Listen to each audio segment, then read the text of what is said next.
Call the next meeting of the Lewiston City Council to order. We do have a quorum present. I'll turn this over to the City Secretary. Mayor, did you want to go into closed session first? Yes. Okay, let me read the closed session language. In accordance with Texas Government Code Subchapter D, Section 551.071, consultation with attorney, legal issues regarding annexation of Castle Hills. Okay. And that's it for this one. And I'm sorry, just to clarify, we're going into closed session on just one of the items, correct? Yes, that is correct.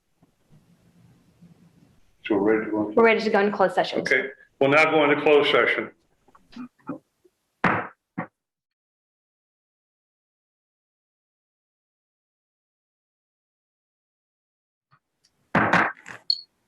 We'll go back into open session.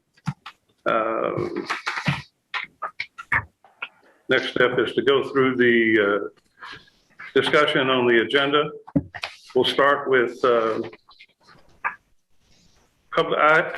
regular hearing, public hearing number 1. Does anybody have any questions on that?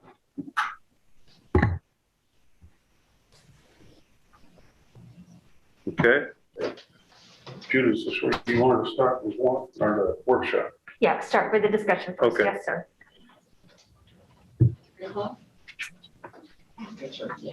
Item 2, any questions?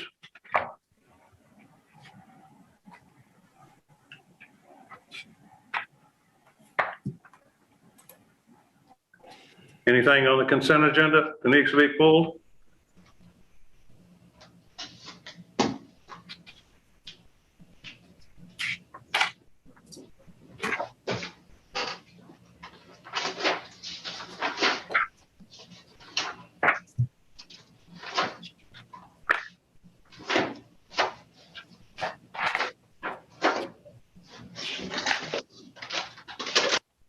Regular hearings, number 15.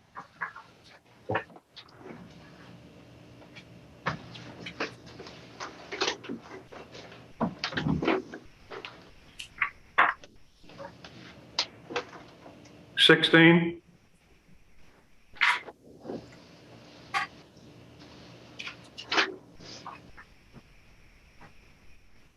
'17.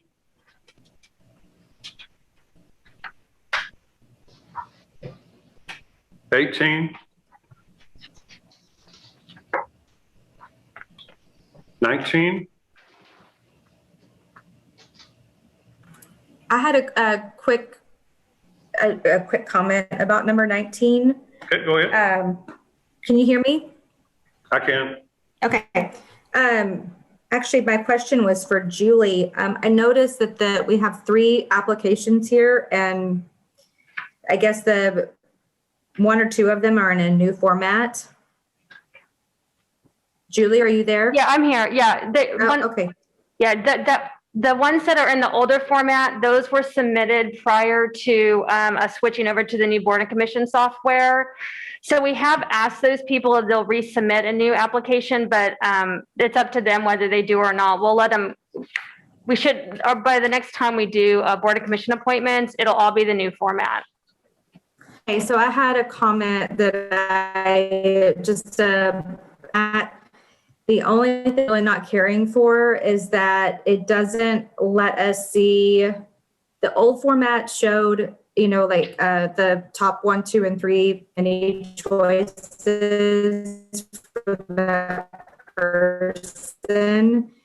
The new format just shows whether or not that committee. And so for me, I like to use the priority of the committees when I'm evaluating it. So if there's a way we can work that back in, I would really love that. Yeah, we'll figure out how we can do that. That's a good suggestion. Thank you. Does anybody else have any comments about the way the format change is done? Okay, Julie will work on that then. Kristen, is that all you needed on that one? Yes, I'm good. Are we down to number 20? Yes, sir. Okay. Number 20.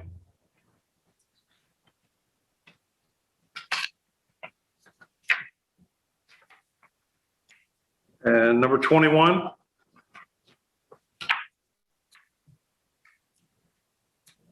We can't take too many more, or I can't take too many more of those, not the disaster declaration, but the actual on the ground problems that occur with all that. So then we're down to the closed session. Okay, city manager. So we should go back to workshop, Mayor. We have 3 items for your discussion during workshop. Yes. Go ahead and start with that then.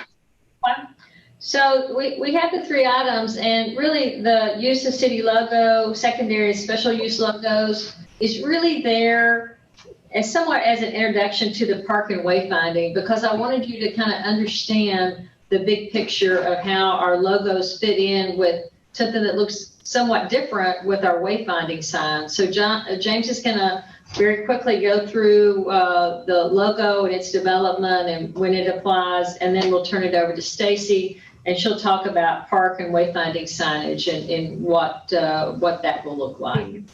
With that, I'll turn it over to James.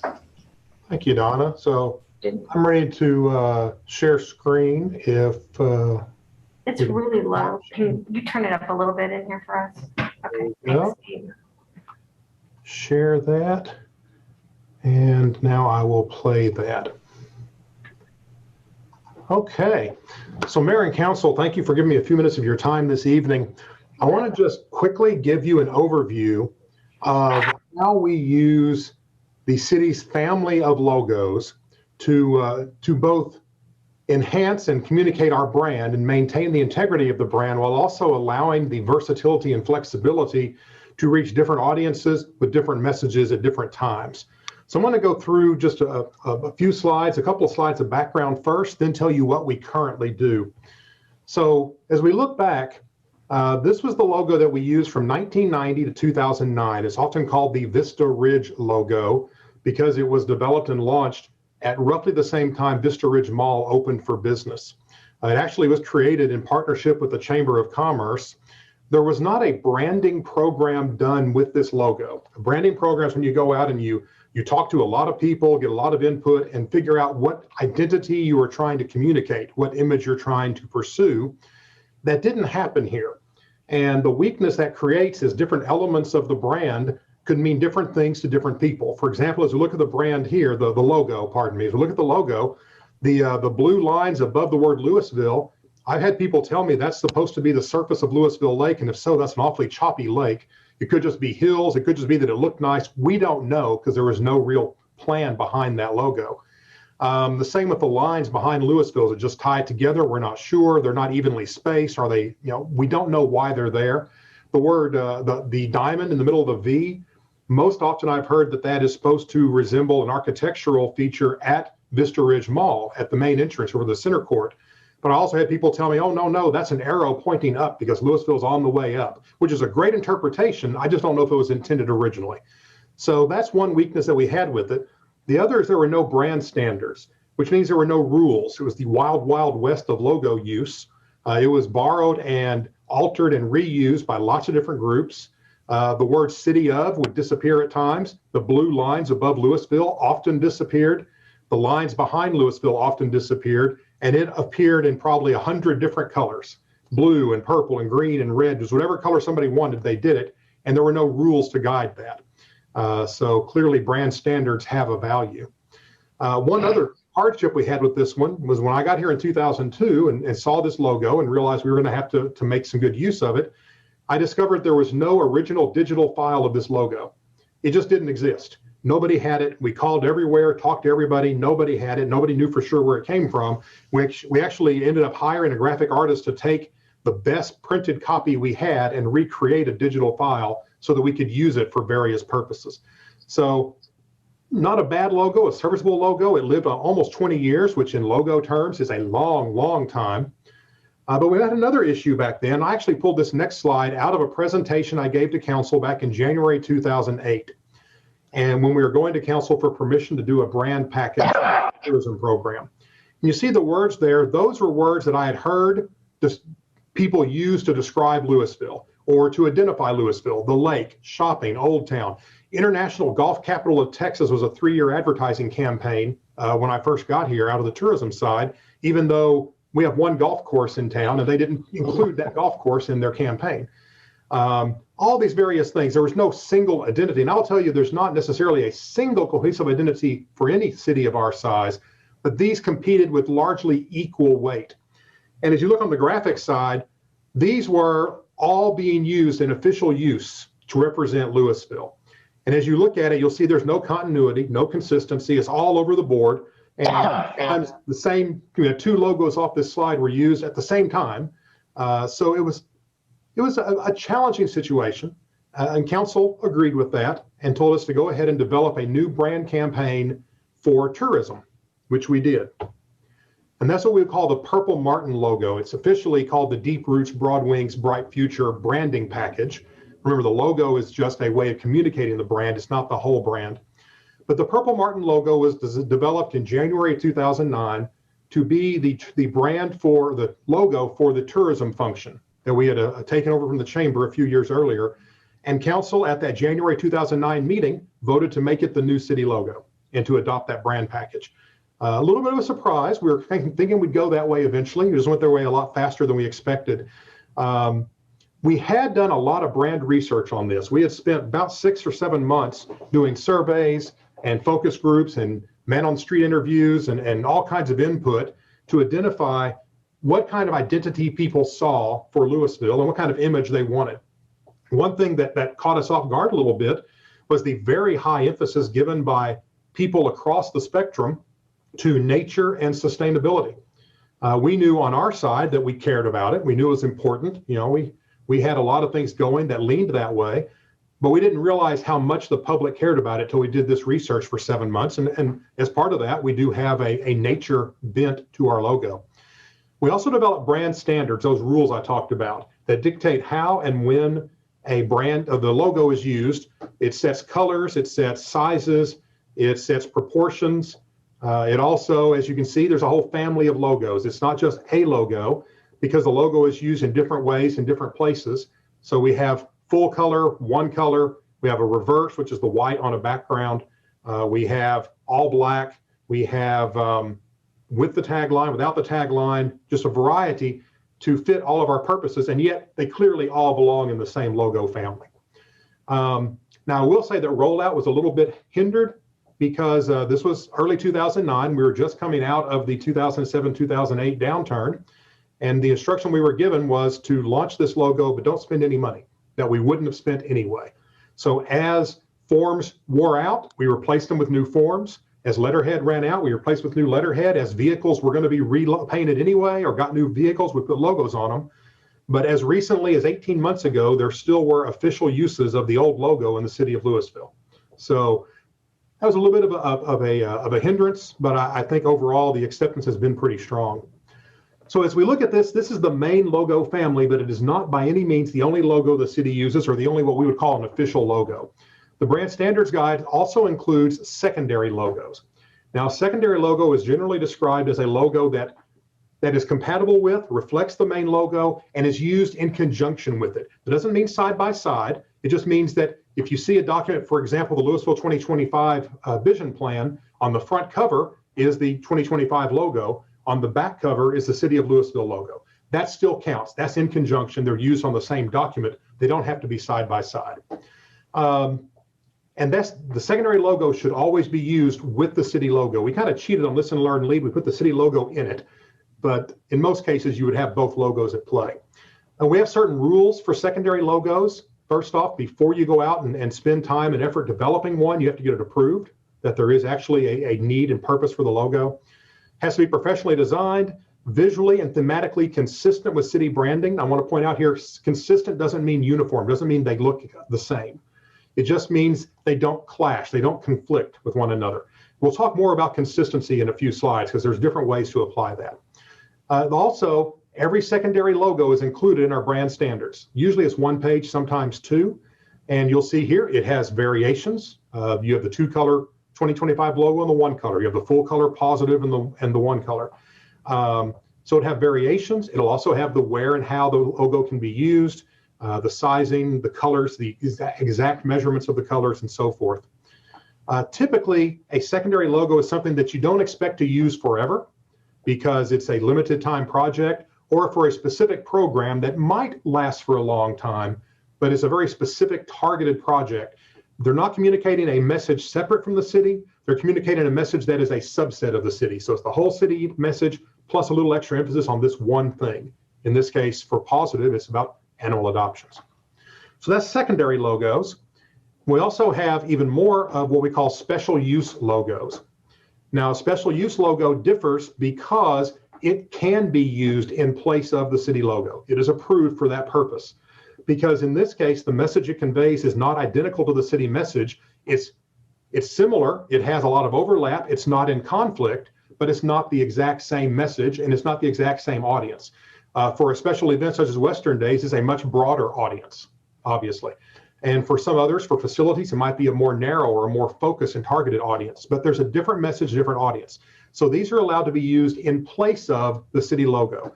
You will not usually see the Thrive logo and the city logo side by side. It happens occasionally, but not often. Same with Western Days, Leela, Old Town, all of these. Same rules apply here as for secondary logos. Has to be approved, has to be consistent, professionally designed, has to have a brand standards page, or in some cases, Thrive has actually its own booklet. Old Town also will have its own booklet. That's still being finalized.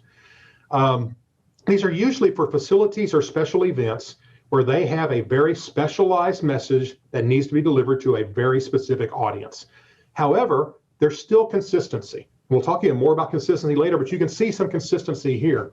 Interestingly, the one that probably stands out is Leela, which doesn't have a lot of consistency with other things we do, does actually in one way. We'll get to that. That was a logo we adopted, we inherited. When the city assumed recreational operations at Leela, this was the logo that was being used. And we didn't want to make wholesale changes in everything. We wanted some consistency, so we maintained staff, we maintained the logo. This also is one where I then asked, okay, where's the original digital file? And nobody could find it anywhere. Nobody remembered where it came from. So we hired an artist to recreate it. Actually took what was a dark brown gradient down to light brown and made it dark brown down to that green, more leafy looking, because people didn't recognize that was a leaf. Now they do. And yes, those are bison on top. At the time we had bison at Leela, but it's still a very nice image. So these, again, special use logos can be used in place of the city logo. Now, another type of logo that we have is called sponsored logos. And yes, these are phasing out because the naming rights agreements that created these both ended in late 2020. But we might have one again, so it's good to know how they work. In this case, they are designed in conjunction with the sponsor that is paying for the naming rights or the presenting rights for that event or that facility. And as a result, it reflects their image, maybe more than it does ours, but certainly at least equal weight. You see Medical Center of Louisville Grand Theater use the Medical Center of Louisville logo and their color scheme. Toyota of Louisville had the Toyota Toro, the Tara symbol right there in the middle. These also have to be approved. They are professionally designed in conjunction with the sponsor. They are not part of our brand standards. They don't have to adhere to our brand standards. They have their own brand standards guiding that use.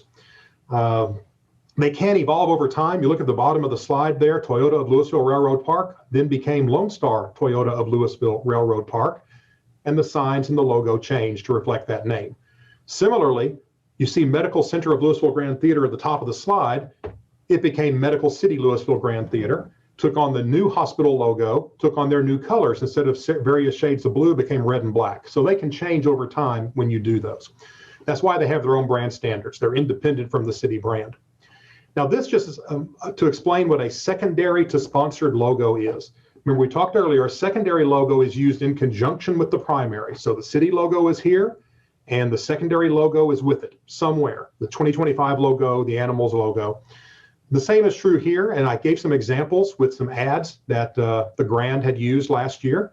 You see at the top of these ads, the top left, there's the MCL Grand Presents. That's the secondary logo.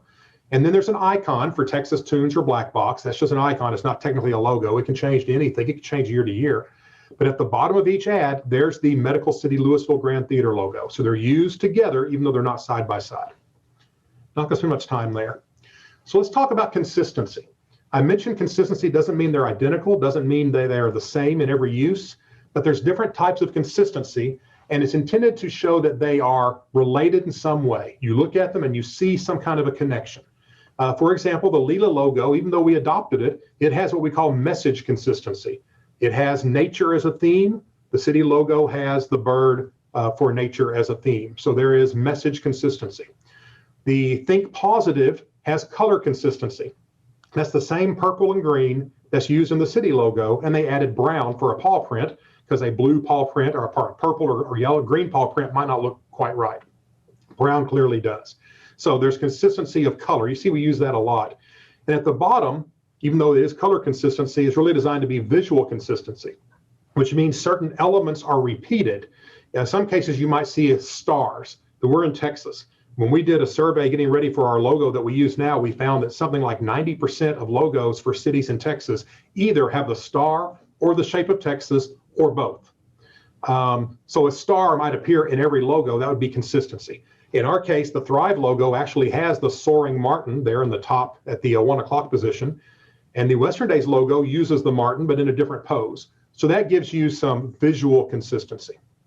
Now we'll add here that this need for consistency, while still maintaining versatility, does sometimes make our office the logo police. We have to watch for times the logo is being used incorrectly. Usually it's because someone forgot to hold a button down, and when they make it bigger or smaller, they stretch it or they squish it. And so we have to restore the original proportions. We have seen occasionally it's put on the wrong background, put on a colored background or a patterned background. We don't allow that because of the gradient. Coloring. I have seen a red martin for Christmas and an orange martin for Halloween. I pointed out those birds don't exist, therefore the logos don't exist. So we got rid of those.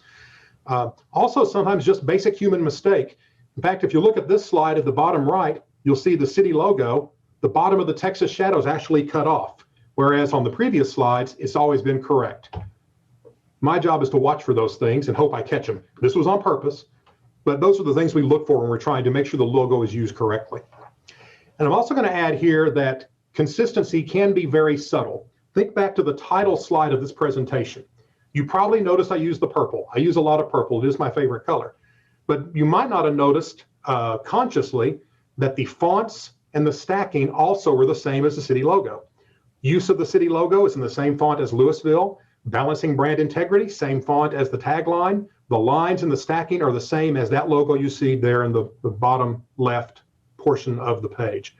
So this is a case of visual consistency. They didn't even use a logo. It just used something that reminds you subconsciously of the logo and reinforces that brand consistency. Last thing I want to talk to you about, this is actually, this is the last topic here for me, is department logos. Short story is our brand standards do not allow department logos. There's exceptions. Police and fire are exceptions. There are exceptions in nearly every Texas city. It didn't used to be. If you look at photos of our police and fire vehicles in the 60s and 70s, they had the city logo on the side door. Sometime in the 80s, early 90s, fire departments and police departments really started stylizing their vehicles and their logos and their presentations. They have a very special role, public safety. It's a state certified, state mandated role that they have. They have a very special identity that they try to put out there. So that is an exception that's allowed in pretty much every city. I'm not familiar with a city right now that doesn't allow this. There might be some, but there's very few, and certainly none of them our size. Beyond that, a department is supposed to use the city logo, but as you see there on the right-hand side of this slide, you can put the department name below the tagline, or the department and the division name, or in some cases, just the division name. And you can stack them that way in each of the logos in the logo family. That's what's allowed now. Again, reinforcing that centralized, we're all one team, we're all part of the same family, we use the same look idea. But what we're finding more and more, especially in the past few years, we already recognize that some facilities and some events have that very specialized message to a specialized audience that doesn't directly correlate with the city's message. Doesn't conflict with it, it's a part of it, but it just doesn't hit the same people in the same way. And that's why we allow special use logos for some facilities and some special events. And what we're finding is some departments have a very similar situation where they also are trying to reach a very different audience, a subset of the audience or a broader audience. It kind of depends on the use. And they meet all the qualifications for a special use logo, but our brand standards say, no, you can't do it. It's just a flat out no. So what we have been talking about with the city manager is something that we might want to look at offering this opportunity on a limited basis. Certain departments probably meet the criteria for a special use logo the way we've been applying it for facilities and for events. Specifically, it's departments that offer services to the public as public engagement as part of their regular job duty, the primary job, and they are in direct competition with other cities or with the private sector. So they need to actively market to win customers. An example of that might be, obviously Thrive has its own logo because Thrive is competing with the CAC in Flower Mound, competing with private gyms to try and bring in customers to Thrive. But Parks has that same thing with athletic fields. Athletic fields are competing with athletic fields in other cities, both public and private, to bring in tournaments and events and participants. So Parks is one that may well qualify for this. Library might qualify. They're competing with other libraries and competing with bookstores, trying to get people to use the resources we have. And as we have now a maker space and a visual lab and so forth, and the classes they offer, the programming they offer, they are actually competing for customers in the way that other departments don't. Municipal court, for example. If you get a traffic ticket in Louisville and you want to pay or contest that ticket, you can't shop around and say, well, Flower Mound, they'll give me a discount, or Highland Village, they've got a great ad campaign. You got to come to Louisville. We don't have to sell you on coming to Louisville. We need to educate you on how to do that. So there's certainly a need for education and awareness, but customer marketing, not really a need there. So we believe that the standard is kind of tricky to apply, but we believe it can be done. And of course, any logo that went through that process would have to have the same approvals, the same qualifications, the same compatibility, the same brand standards in order to meet all of our criteria. And so with that, I know I went very quickly, but are there any questions I can try to answer?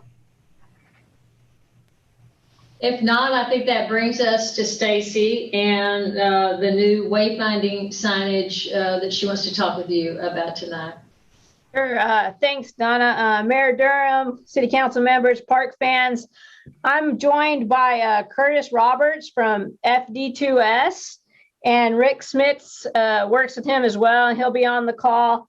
And then Paul Freeland from Kimley Horn has also helped us work our way through this parks and trails wayfinding design process. So we actually got started with this process back in November of 2019, but as evidenced by the date on this presentation, it's been impacted by several unprecedented events through history of the last 18 months.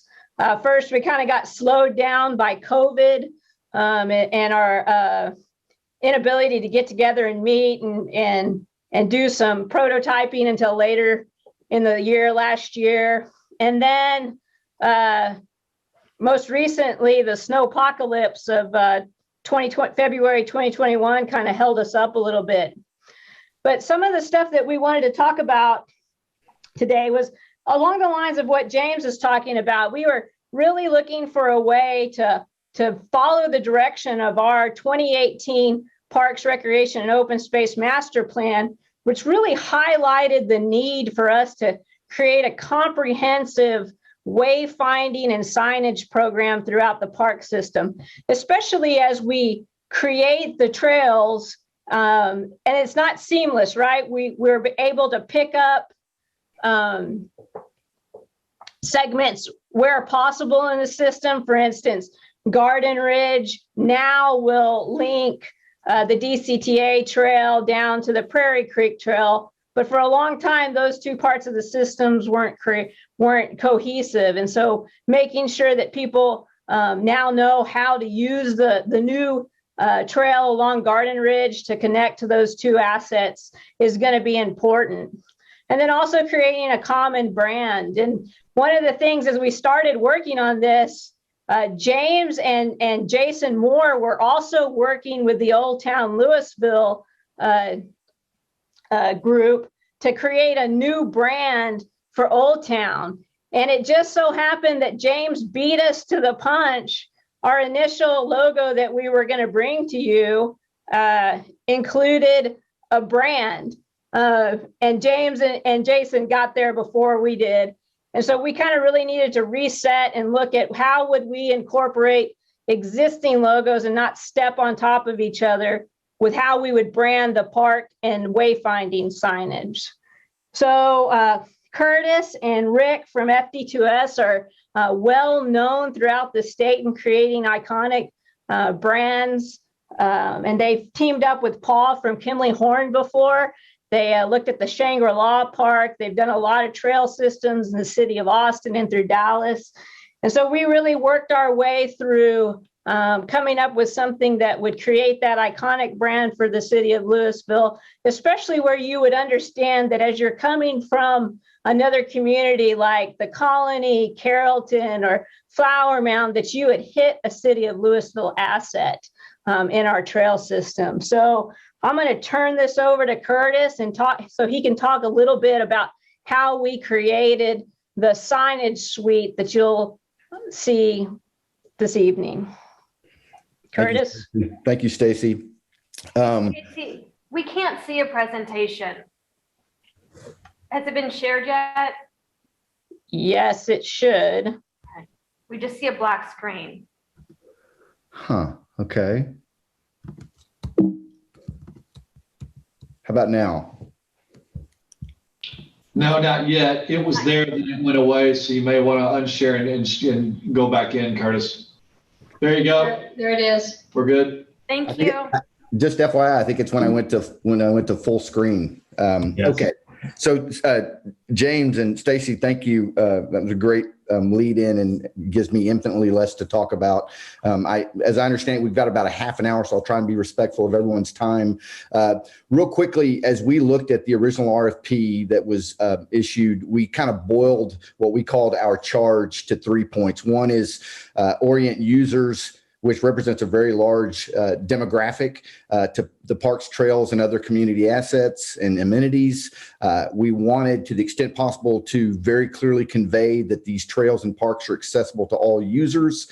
And then, as Stacy and James alluded to, we think that it makes sense that in this sort of ecosphere of graphic identities within the community of Louisville, that there be one that's distinct to the parks and trail system, so that it's such an interesting component of the overall community in that it's not readily apparent to a lot of people. Certainly as you're walking, riding a bike, driving in your car, it's not something that materializes vertically. More often than not, it's a horizontal orientation. So the idea of being able to create some visuals or cues, if you will, to give people a heightened awareness of where parks are located, where trailheads begin, and that sort of thing. So that was something that really factored into our thinking. And again, I'll kind of go quickly through some of these items in favor of others that I think warrant more of your attention. We looked at just some really modest examples. This is a park in the Midwest that they used a mark and sort of carried that through their parks and trail system as a way to knit it together. We looked at some interesting orientations, some of which are fairly conventional, others are a little less conventional as far as where the information is displayed and sort of the form factors, color palette, that sort of thing. And so the challenge, as we saw it after having spent quite a bit of time in Louisville with Stacy and Mike and other city staff, was there's trails throughout the community. It's a network of trails and parks, but in many cases, the trails in particular are interrupted by streets and maybe other developments. And so we thought that those cues became critically important to connect the trail visually. And that, coupled with the use of the Play Louisville mark, was a nice way to knit all that together.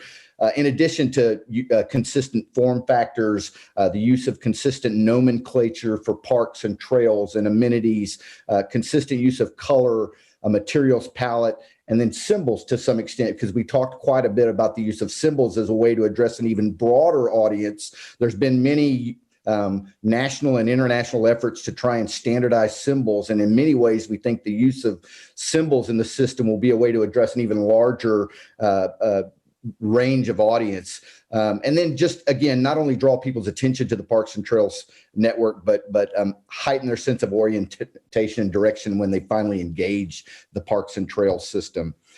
So this is the mark. And I don't know, Stacy, if you want to speak to this at all, but going back to a point that James made, it's not a literal reference to the Purple Martin city identity, but it has this sort of casualness, and the color palette certainly relates to a set of recreation amenities. So we wanted to take this mark that we had been provided by Parks and Recreation and see that it had been thoroughly vetted from a standard standpoint, the use of color, being very specific about how colors were to be rendered, and then how that mark would be presented, mostly as kind of a thumbprint, if you will, in some of the wayfinding elements. This was not as you'll see, hopefully in the following slides, our intent is not to take this Play Louisville mark as it represents the Parks and Recreation, the amenities that they offer to the community. But it's a way of sort of subtly tagging some things, if you will, to let people know that this is a collection of elements that cumulatively add up to the wayfinding program for parks and trails throughout the community. Anything, Stacy, to add to that? No, I think you represented that exactly correct. Okay. We would. So we always try and be really, really deliberate about identifying the color and materials palette. So across the top there, you'll see it's a fairly constrained materials and color palette. And then the second line of colors you see there is kind of foreshadows the idea that in some cases, and this is something that we're vetting with Public Works and other city staff to check into the viability, but we think because so much of the trail system in some cases crosses public streets and in other cases runs along parallel to city streets, that we thought that it would be important to kind of communicate the graphic elements on the street in some cases. And so what you're seeing there are colors. The larger squares represent colors as they might appear on signage in different applications. And the smaller squares within are sort of their close equivalents in this material that can be applied to streets, not unlike the symbols and the divider lines that you see on public streets. So just trying to be very, very meticulous and deliberate and see what sort of combinations we have to maintain some consistency. And you can see for the most part, there's a nice match, and in some cases there simply isn't. So we're trying to pick the closest equivalent. And again, this is just a little bit of a reference to some of the symbols. This symbol language will likely grow considerably, but just sort of a cross section of the type of symbols and looking at the logo as a one color depiction. So, and here are those colors sort of thermoform plastic. So that's where we were kind of picking these equivalents for some of the wayfinding signage colors. Typographically, James spoke eloquently to the use of typography as a way of extending the brand or the identity in this case. And so we selected a font that is kind of a universal font. It's very, it's a timely font. We think this is going to have a long life to it, and it's highly legible, perhaps most importantly. So, and you can see it in various weights where we can really begin to emphasize certain messages and then maybe subordinate certain messaging, create some hierarchy, because in some cases we may have a fair amount of text and we want to be able to prioritize certain messages above others.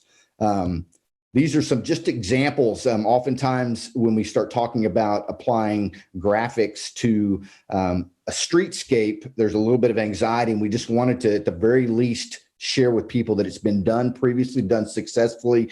And it's these are rather artful examples. We're not doing anything remotely close to this extravagance wise, but it is showing that in there's many instances where this material is used to kind of stitch together sides of the street when we're crossing kind of a public right of way. So more applied to our system here for Louisville is the notion that in some cases where you have bike lanes that are continuations of trails, we could have a very simple sort of linear treatment that delineates a bike lane from a vehicular lane, and then just in sort of a strategic cadence have a nice little almost a "you are here" dot, if you will, that communicates that you are in fact still, the trail is still intact visually. And in some cases, there may be the need to let people know it's a shared lane, it's a share-o. So this is not an either or, it's kind of a both and. And so there's instances where we could do something like this. And in other cases where it's appropriate, it might be a bit more robust. And then we looked at a myriad of different ways that we could handle maybe crosswalks. And one of the places we talked about maybe was like the DCTAA train station just east of Old Town, a way to kind of stitch together that area with Old Town. There might be a way to sort of communicate this mark as you begin to transition from the Parks and Trails system into sort of other subsets of the community, and in that case, namely Old Town. But there's other opportunities to do that. And Stacy already alluded to the fact that in many cases, you're transitioning either on the bicycle or on foot from Flower Mound or Carrollton or Coppell into Louisville. And it's just kind of a nice way to signal that there's been a transition that happens even at streets. So kind of a hardworking sign type where maybe we need both a vertical identifier for the trail continuation as well as something at the ground plane, just a system of sign panels and sizes that we might be able to attach to existing structures where appropriate, or introduce new poles where we're not cluttering things, but just trying to accommodate a range of possibilities of size, orientation, so people get some cues that these trails are continuing when they cross streets.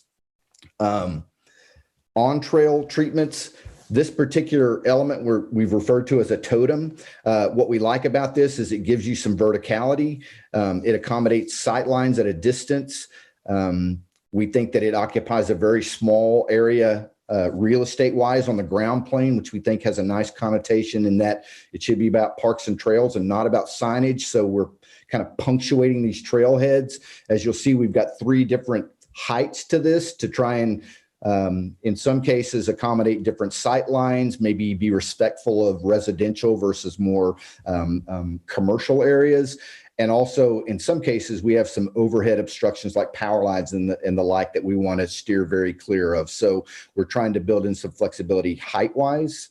So this, you can see this, we've designed this in such a way where it can be assembled and disassembled as appropriate fairly easily.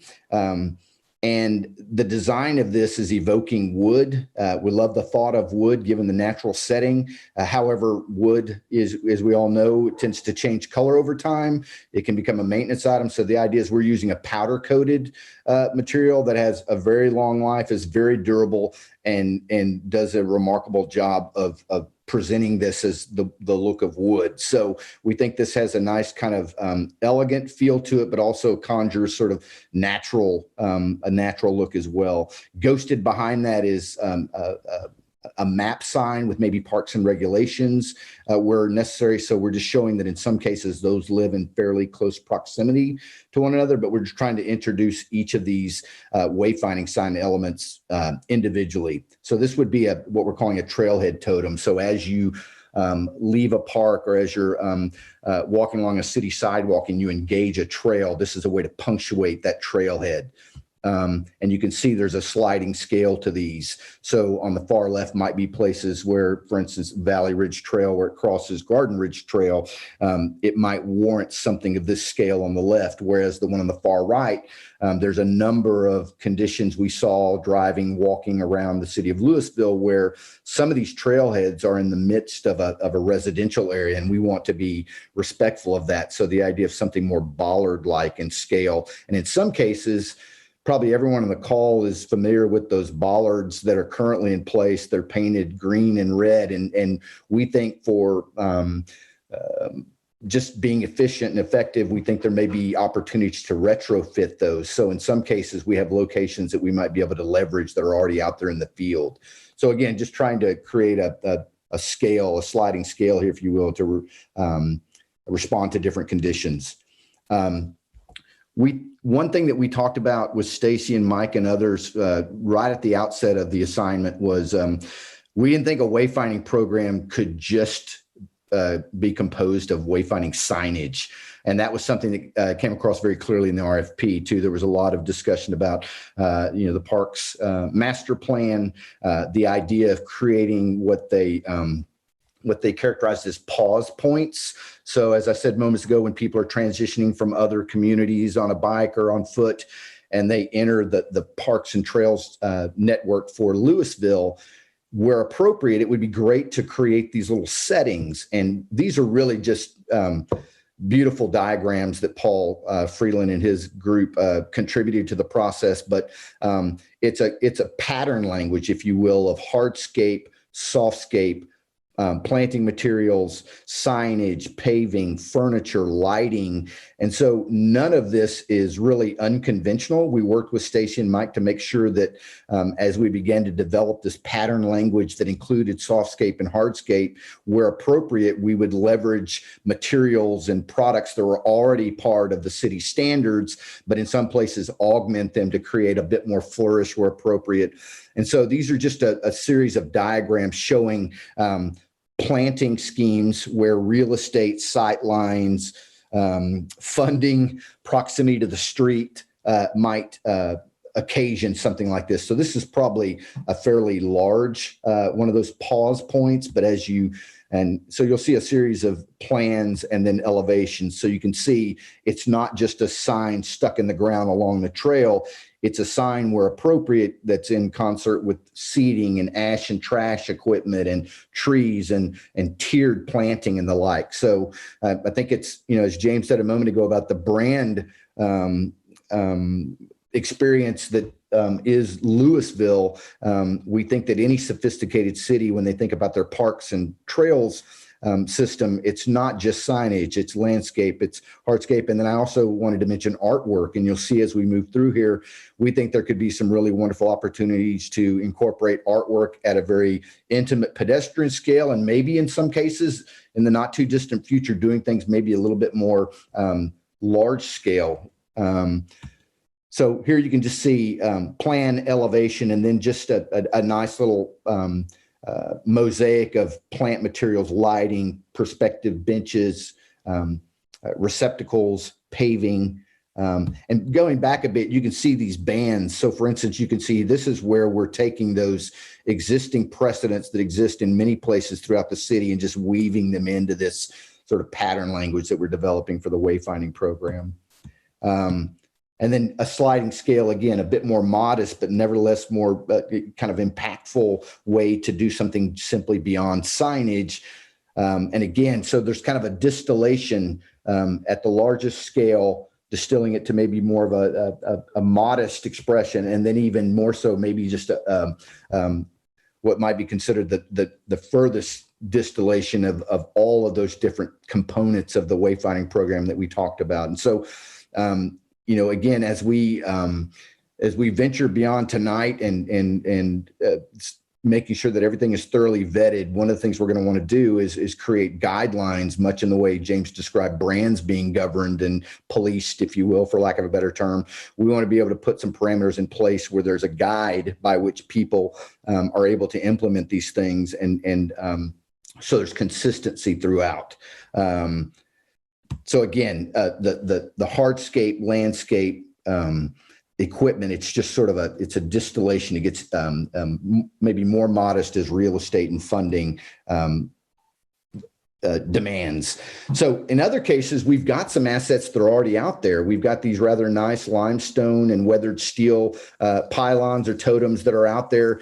Some have been there a few years, others are relatively new, and we just think that it seems foolish to just eliminate those altogether in favor of these new signs when we could do some very modest additions or augmentations that would bring these into the fold. So the idea here is to take that Play Louisville mark, distill it to a medallion, and just apply it to these existing trailhead identifiers. And now with just a very simple gesture, both graphically and cost-wise, we've kind of brought these into the family, so to speak. So here you see some examples as far north as Copper's Branch, and then others over by Central Park and Timber Creek. and again, just a really simple way, depending on the scale of this thing, to drop a medallion on it and have it look as though it was conceived as part of the larger wayfinding program. Another thing that really jumped out at us, and it's certainly nothing that's unique to Louisville, is there are a lot of post and panel signs identifying parks that are getting a bit long in the tooth. And so we're thinking that here's an opportunity to upgrade the signage for a number of the parks. And this is as we begin to think about strategies for implementing signage. One extreme would be to take a extensive trail segment and implement as many signs as our funding would allow along that to be able to beta test a number of different sign types.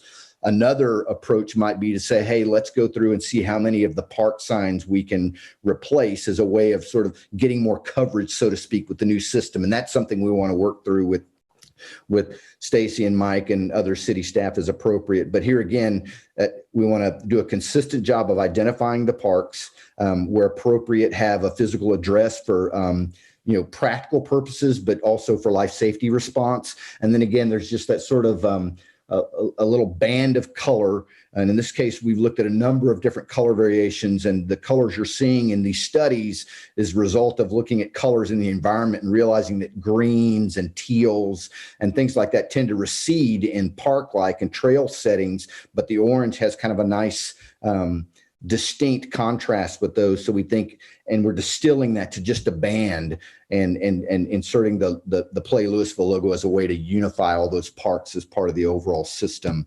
And you can see that there's a sliding scale for these as well. So these are just variations here for Leonard L. Woods, for instance, where you need a physical address, whereas in other cases, maybe where the sign is located, it wouldn't make sense to have the physical address there. Maybe the park is an address from the frontage where you're identifying it. So you just simply have City of Louisville in place of the physical address.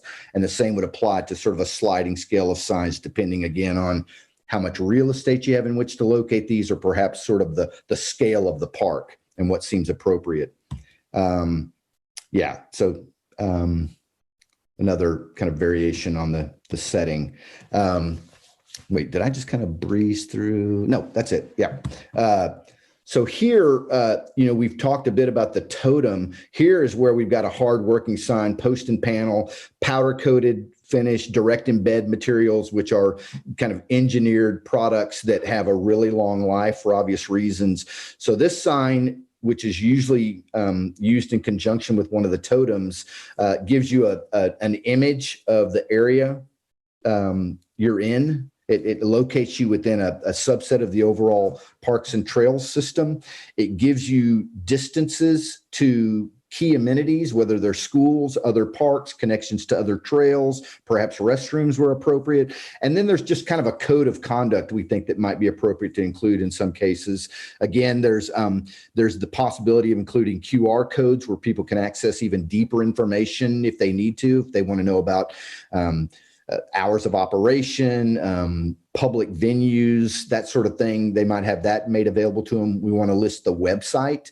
And again, there's the thumbprint of the Play Louisville mark that unifies all these sign elements. In many cases, we like the idea of appropriating the back of these panels for public art. And that's something we think would need to be discussed, coordinated, and vetted with the public arts program. So we just think that that would be a really wonderful way to inject art into the parks and trails system. And in some ways, depending on the approach to the public art, you could almost create, this may be a little bit over the top, but I mean, galleries, if you will, where the type of art, the content, subject matter, maybe the style of the art would begin to create some visuals associated with trails that would just instill an even stronger sense of place, distinct senses of place within the parks and trail system inside the city of Louisville. You can see variations of the layouts on the far right, where in some cases it may be a map and more kind of immediate direction sets, again, where we might want to have symbols. And then anyway, just trying to be flexible about the types of layouts this particular form factor can accommodate. A little bit more detailed layout there. So you can see there's a number of different layouts that might come to bear depending on where these are located. This is difficult, obviously, to read details, but we've gone to great length to work with Mike and Stacy and others to make sure that we're representing the parks and trails accurately.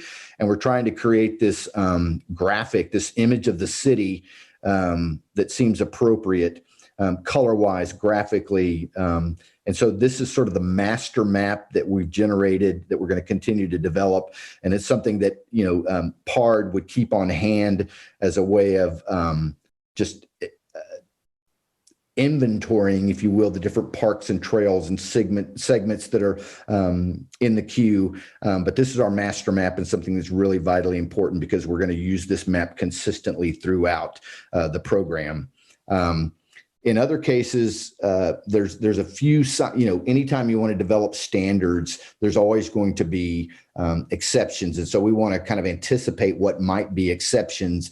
And so here we've got, you see to the left side of the page, there's kind of a V-shaped configuration and plan. And that's to acknowledge that in some cases, depending on where that sign is located relative to a trail, we might accommodate people that might be mobility impaired, maybe confined to a wheelchair, and we want to be able to kind of literally and figuratively push that display out closer to people so they can access it irrespective of which direction of travel they're engaged in. And then there might be some very simple sort of secondary directional signs along the way as well. If you've ever walked, cycled, jogged along a mature trail system, invariably there are mile markers. In this instance, we're trying to create a lot of flexibility within those as well. And you'll see later where we had some examples of where we mocked these up to see how effective people felt they were, kind of the distance between them, the size of the discs themselves, the size of the text on the disc. And so this is going to be a workhorse within the system. It'll do a number of things. It'll reinforce the name of the trail. It'll let you know in some cases where you are relative to the beginning or end of the trail. And in other cases, when you're slightly off the trail, it will direct you back to a trail. And we just think this could be a real workhorse. And the marker here is a way of creating some specificity about your location on a trail so that, heaven forbid, if something happens, you're injured in some way, or a number of other instances, you could by cell phone or otherwise be able to let people know where you are along the trail. And so I think, Stacey, after we tried to talk about different increments, and I think we're talking about quarter-mile increments, correct? Yeah. Okay. So you can see variations. One we looked at is just white on orange. The other one that we looked at that we're experimenting with is this more, maybe a little bit more robust metal disc set inside a ring. So we think that there may be some legibility improvements with this, but either way, do we have a drawing? Yeah. Okay. So you can see, and if you could see this view right here, these we don't want these to be a trip hazard, obviously, so that whether it's this scheme or this scheme, the idea is to ease those edges where they don't pose a tripping hazard. So these are really snug to the trail. And again, we think that we'll get a lot of use out of these. These may be the most effective of all of the elements within the wayfinding program as far as people's immediacy to the trail. And then there's a few places specifically in parks that we noticed where the language it isn't exactly welcoming or inviting. So we're thinking that in some cases we might want to replace park rules that kind of hit you the moment you enter the park, and replace those with a more literally welcoming message. And then those sort of parks and rules could be conveyed in those smaller pedestrian scale signs. So rather than hitting you over the head with the do's and don'ts behind the wheel of a car or on flying in on a bike, we'd rather you kind of engage the system a little bit more intimately. And then we would let you know all those sort of do's and don'ts. So this might be a good place to pause. No, okay, we can back up to this. I'll come back to this because I know we want to accommodate questions. This is sort of an overview of all the elements in the system, but I really quickly wanted to kind of show you some of these. We think it's always helpful to visualize these things rather than just sort of these contextless elevations and plans, to kind of show a few representative sign types in context. So here you see a park identifier. Here you could see where a vertical element would serve at a distance to identify a trailhead. Image on the left is an opportunity to connect a trail over the street, perhaps with some on the ground plane.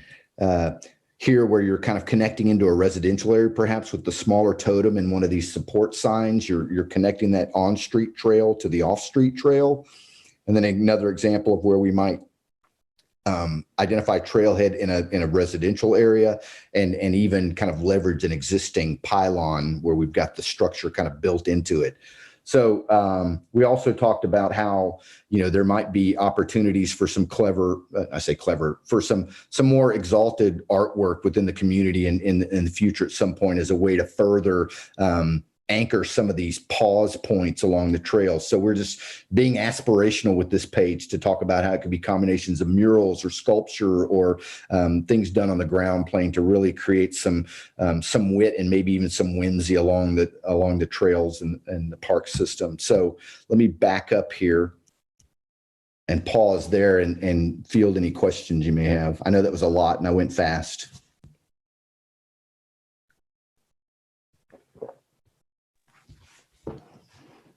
You're unmuted now. No, you're unmuted. They didn't hear you. Great. Okay, Council, any questions, comments?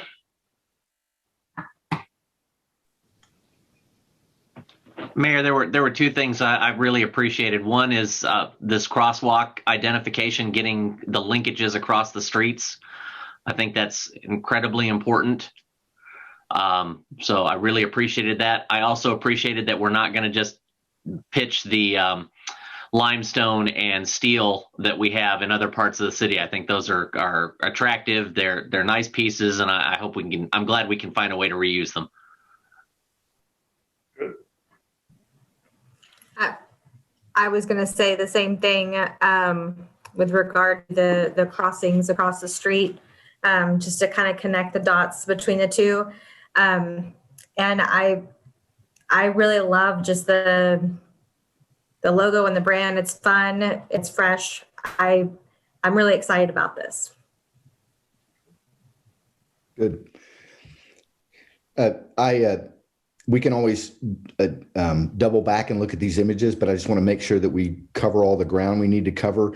I just wanted to kind of pass along our kudos to Mike and Stacy and their team, because we have oftentimes had mock-ups done by our client, and they are a far cry from what we got from the city of Louisville PARD. I mean, these are some of the, they were almost too nice, because the people that were engaging the mock-ups and giving us feedback, some of the comments let us know that they thought they were the permanent signs. They were so well done. And so I think it'll be really nice when they see the permanent elements installed to realize these were just super nice mock-ups. But I think they go a long way towards vetting the system with folks that might not have otherwise been made privy to it. We got a lot of great feedback about the way the maps were depicted, the way type is oriented, sort of the spacing of elements. So we thought mock-ups and prototyping and soliciting feedback that way is always important. But in a system like this that's so far-reaching and touches so many people, it's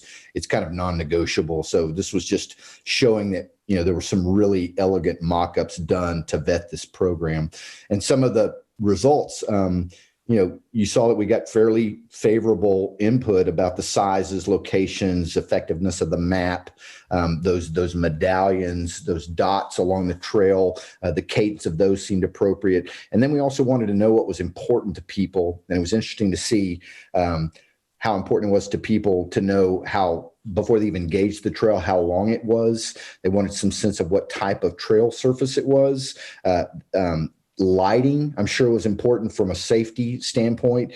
And then maybe to a lesser extent, it was about connections to other amenities, access to restrooms, and almost like a ski resort, whether or not there might be some sort of skill level that needs to be communicated. So really, really great feedback. A lot of things we got were not really expected, but all very helpful. And we just wanted to summarize some of the mock-up results.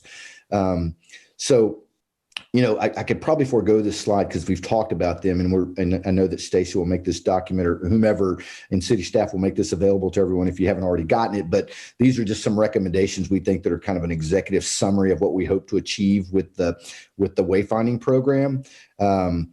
We as I mentioned earlier, there's any number of ways that we could go about a first phase implementation, but we looked at the idea of breaking this down into some more digestible chunks. So the idea is, what would it cost to implement a park ID sign and a rules and regulations sign that included a map that shows where that park is in the context of the larger parks and trails network?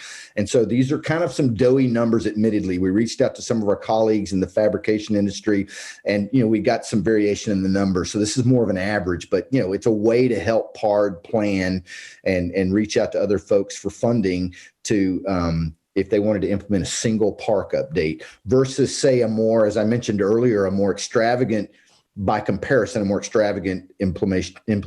where maybe we want to start up at Highland Lakes Park, work our way down Garden Ridge Trail to Valley Ridge Trail, and just doing some quick programming with Stacy and Mike kind of on the hoof, if you will.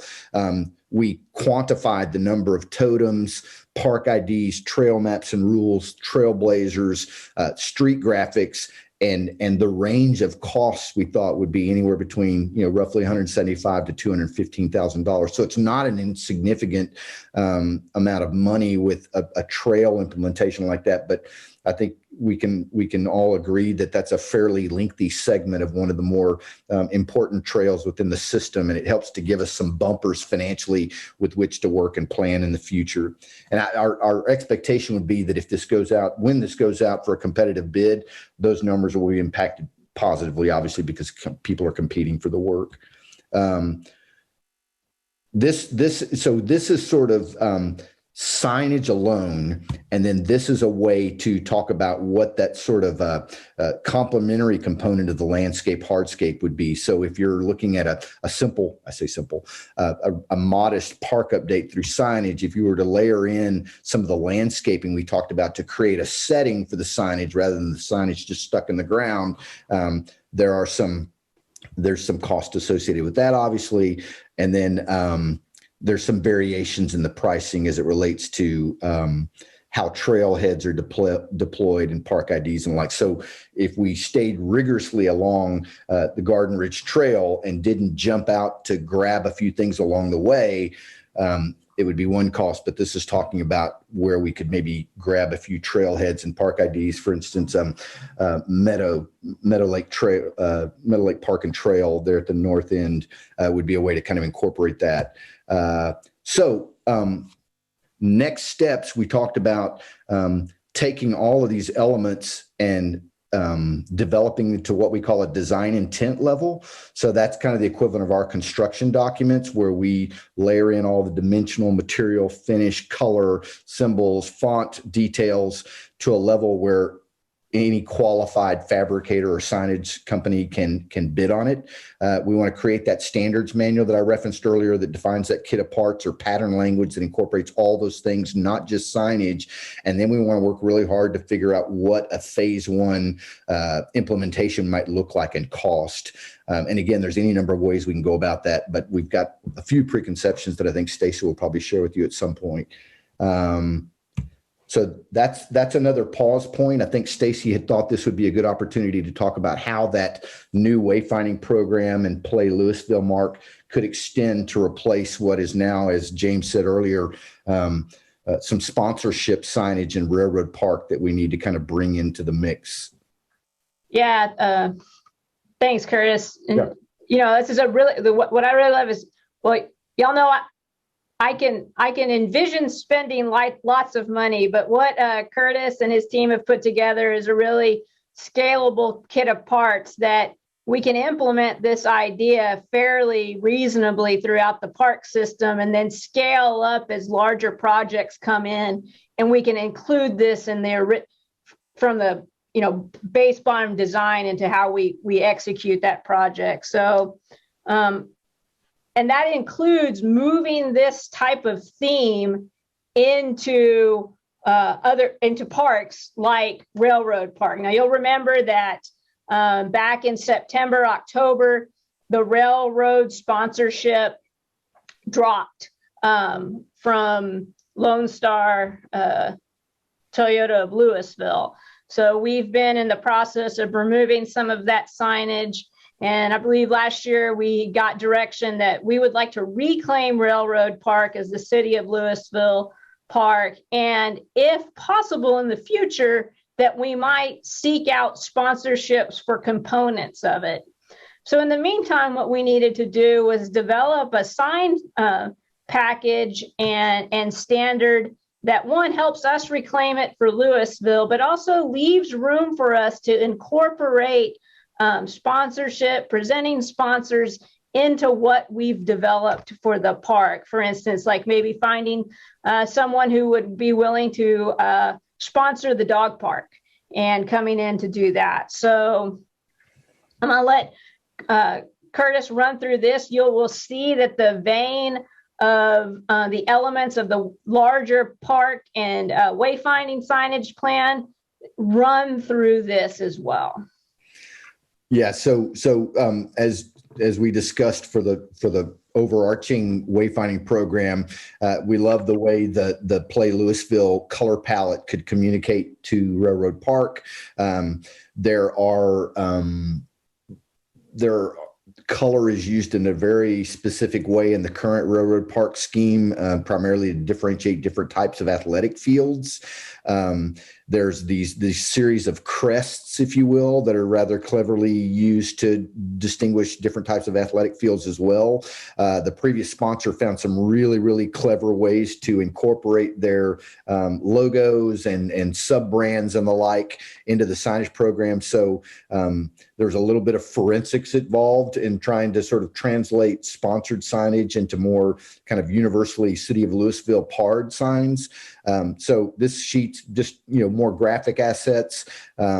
We thought that there might be a way to take the Railroad Park, sort of that, overt in the name and some of the artifacts out there at the park, take that railroad vibe and create a new mark that's just distinct to Railroad Park and find some clever ways to incorporate that. Before I get to that, this is just a high level plan where we've basically divided the Railroad Park into two parts and documented all the various locations where there will be signs that will be swapped out to either eliminate the sponsorship and or just practically speaking, we need new signage. And quite frankly, some of the signs that you see on the stone monuments out there, the crest signs, it was time to change them anyway. So it was sort of a harmonic convergence of needing to remove the sponsor and needing to upgrade these signs to where they're in better shape. So it was just good timing.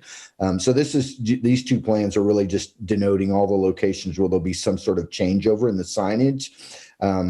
And this map, as it appears in certain locations, will be updated to include the animal adoption area. There's a fitness area at the north end of the park as well. So this map will continue to get flushed out to make sure that we've got all the things noted that should be noted. You're all aware of the current condition at the entrances north and south. There's this kind of trestle structure with sort of old trademark type silhouette to the sign, a bit of a belt and suspenders by having that repeated down on a monument sign. There's also this rail cart that we thought might be fun as a simple digital print to take this Railroad Park mark and convey it to this rail car as a way to sort of further tie the mark for the Railroad Park to that sort of railroad theme. You can see where, so this sign, what we're proposing is rather than going in and refacing a bunch of signage, the idea is to simply remove this existing panel on top of the trestle. We think this is this is kind of an inherently interesting kind of stone and metal assemblage here. And so we're proposing just to simply eliminate this sign up at the top because you've already got this identification sign here on this lower monument sign. So this is really a subtractive solution for the north and south end where we're identifying the park. And then here's just some examples of where we would remove these subtle references to the Toyota sponsor and just replace it with a new shield where that particular component of the crest is deleted. And you can see how that plays out in the different athletic field identifiers. So existing, new. So very little, I mean, to the casual observer, all we're really doing is upgrading the signage to better materials that'll be, longer lasting, but in the process, kind of expunging it of these corporate sponsors. And then there's a variety of different panels on some of the pavilions that also bear the name of sort of the sponsor and some sub brands of the sponsor. And we're looking to use those crests and this sort of railroad themed mark for the park to animate what might otherwise be these kind of bland sign panels. So you can see some examples of the existing treatment where, again, overt reference to Lone Star, subtle Toyota symbol embedded in the crest, and then also this sort of sub brand beneath it. So kind of stripping all that out and looking to make use of that proportion by animating with this mark that speaks to the overall park. So just some examples.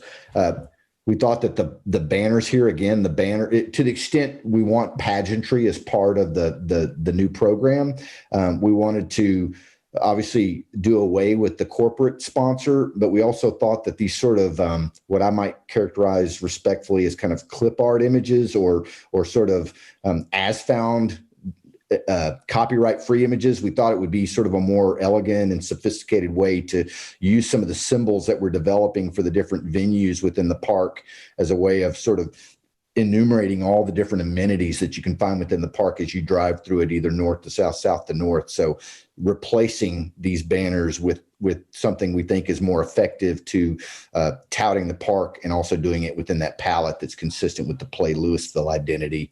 So you can see some examples of how we would use those kind of simple stylized silhouettes that we think would have, graphically speaking, they'd be longer lived as well.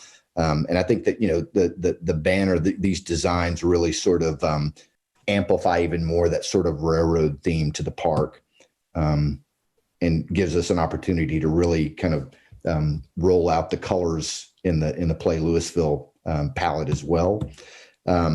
If you've been out there, there's a number of dugout wraps that bear the sponsor's name, and we think there's an opportunity to, if as funding and timing come available, it might be nice to reclad those and things that are more consistent with the Play Louisville mark. Again, trying to bring this park graphically into the family, so you can just see a series of examples of how that would be changed out. Some context images, existing conditions. We think that this what I would consider sort of the primary baseball venue. We think that in some cases it might be helpful to have a numeric value, so that, if you've got some sort of tournament, it culminates in a championship game on this field, there's a way to really kind of do a belt and suspenders using the color and a number. So there might be some simple ways to use some medallions there as well. And then to the map, this is a map that it's the existing map, artwork wise, but we are going in and obviously, again, kind of stripping out the corporate sponsor and including different amenities, again, like the animal adoption center, the fitness area up at the north, and just kind of stripping out they had a rather clever way of putting some of their Toyota iconography on the rail cars, which was really a clever solution. But we're kind of stripping that stuff out. And then, whereas now these map panels have a map on one side and it's blank on the back, we thought it'd be nice to do kind of a watermark on the back, again, using that mark to animate a surface that might otherwise be blank. And when blank, kind of invite maybe some graphic contributions we don't really want on the signage. So just a way to kind of, animate some surfaces that might otherwise be blank. We're also, trying to stay consistent with some of the existing signs that are fence mounted and just do away with the corporate the sponsorship. And so, maintaining that same form that'll be familiar to regular park goers.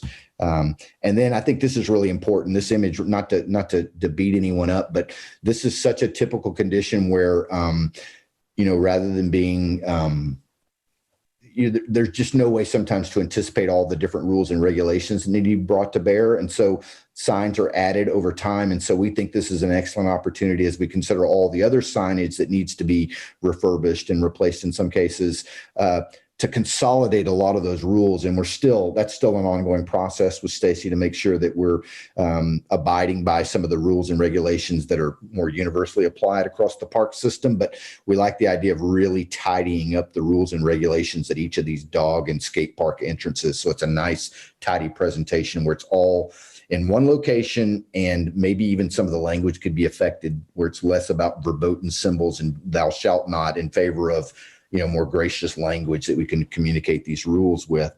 So you can see, maybe the dog park and the skate park have a distinctly different color palette to, just denote a different entrance for different activity. So I think that's the last slide, Stacy.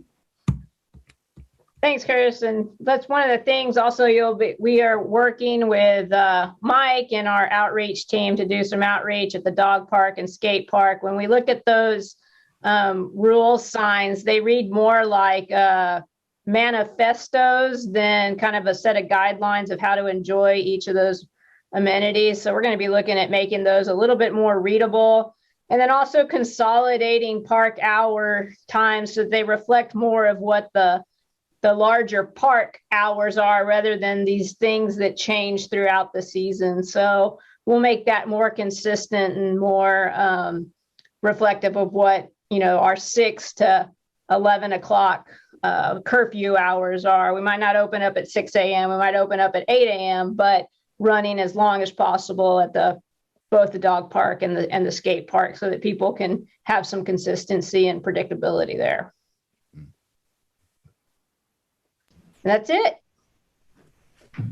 Council, you have any questions or comments? Why don't we start with Bob? Do you have anything? If I can talk, I really like what you've come up with. I must admit that I'm not a fan of orange, but as we went through the presentation, it sort of grew on me. But I'm still not a fan of orange. But other than that, I like what you've done. Yeah, Mr. Troy, I understand it. At first, orange may have not been my favorite color on this, but when we looked at how the teal and the green did not stand out as we were putting them in the parks, this really does pop out and stand out. It's really a way of a great eye catcher to draw your attention to a unique asset of the city of Louisville is before you. Yeah, I definitely agree with that. I did like some of the like the vertical columns that are more of a brown orange. Those are sort of have a brown tone, brown orange. I like that. Seems to be that's more palatable to me, but like I said, the orange grew on me as we were going along. Yeah. Great. Yeah. Mr. Short. Oh, sorry. Go ahead. Neil, got some comments? It's a long presentation. I don't want to drag it out any longer. So it looks great. I'm like that it's scalable. Take a look at the 4B fund, see what money is there. Digest it, come back later. Okay, thank you. TJ? I already gave my feedback, Mayor. I'm good. Okay. Brandon? My favorite slides were 56, 57, and 58 with the numbers. No, it looks good. Okay. Kristen? I think I'm with TJ. I kind of already said what I was thinking. I love it. I think it looks great. I love it. Okay, good. Good job. Thank you. City manager, what next? So Mayor, that's all we had on that particular topic. We will be discussing that to some extent at retreat when Stacy talks about her business plan, and we certainly are looking at the numbers and how that's going to fit in our overall funding of park activities. So with that, that's that item. We do have one more. I do apologize to the council. I know it's getting late, but we had to cancel a council meeting, so this is a catch-up. If you'd prefer to move the water tower to the next meeting, though, we could certainly do that, or we can get into it tonight. Let me ask the council, is there anyone that wants to not do this tonight? We'll try to limit it. We'll try to make it go as quickly as possible. We need to get this done before we have the retreat and all the other stuff that we have coming up. So. Okay, Mayor, then I'm going to turn it over to James. Okay. Thank you, Donna, Mayor and Council. In respect of your time, I will move fairly quickly through some of these slides. It really just set up a background and try to get to the meat of it. This is talking about the Fighting Farmers Water Tower. You see there in the middle of the screen, the image as it is now. Actually, unfortunately, the logo in the middle is more faded now than it was when this picture was taken. And off to the left, that was from in the 60s. To the right, that's from the 70s. So the tower has changed some over time. We received direction at retreat last year about the water tower. And the first step was when, and remember before that, we thought the state was going to take the water tower as part of the 35 project. So we thought we'd be coming to you saying, we got to put something in its place or move it or relocate it. We don't know. And shortly before retreat, the state told us, nope, never mind. We're not taking it after all. Just a little bit along the road. The tower is not going to go away. So that changed our perspective. However, as Keith explained to you at retreat last year, this tower no longer serves a necessary function in the water distribution system. In fact, under certain circumstances, it actually can be a hindrance to our system. So he recommended removing it from the system, which you approved, and that process it takes a little while, but it's underway. And so that was the first direction. The other direction we got was that whatever we did with this tower or this site, we needed to have a highly visible landmark, preferably visible from 35. There was some talk about Maine, some talk about the Northern Gateway, but visibility, especially from 35, was the direction we were given. And also that whatever option came back to you needed to feature the Fighting Farmers in some way, either as it is now or in some new presentation, artwork, tower, structure, whatever it is. It needed to honor the Fighting Farmers and their history in Louisville. The fourth item here doesn't really apply to what the recommendation coming to you is. This is if the tower went away. I'll kind of give you a spoiler alert. The working group chose to recommend that it stay. This is your working group. Two members, Kara Stone and Michael Odle, are on this call. I'll give them a chance to speak to you briefly at the end of the presentation before we get your input. But you'll see we had representation from current staff, including the principal, from a current student, from the arts board, from 4 alumni, and then city staff was there to provide support and assistance. And we met in the summer and the fall and met most recently a few weeks ago to finalize a recommendation. We looked at a wide range of options. Going to spend no time on this one except to say that the least change was leave everything exactly the way it is now. We didn't think that was viable. The biggest change, take away the tower, do nothing on the site. That didn't meet your instructions. So the working group ultimately went with what you see in the red on the left-hand side. First is to make some structural repairs that are needed for the tower, and also to repaint it with essentially the current theme, the current logo, the current Fighting Farmer, and a new tagline, and to relocate the championship team names to somewhere more sustainable, somewhere that we can continue to add as the years go by and there's more championships. Scooting down to where it says element number 3, which is in red, they want to paint the spout and the legs maroon. It's going to be similar to the Valley Parkway Tower where the spout is painted purple and really helps to pull that tower out of the background. So legs and stem maroon, but the structure connecting the legs would stay white.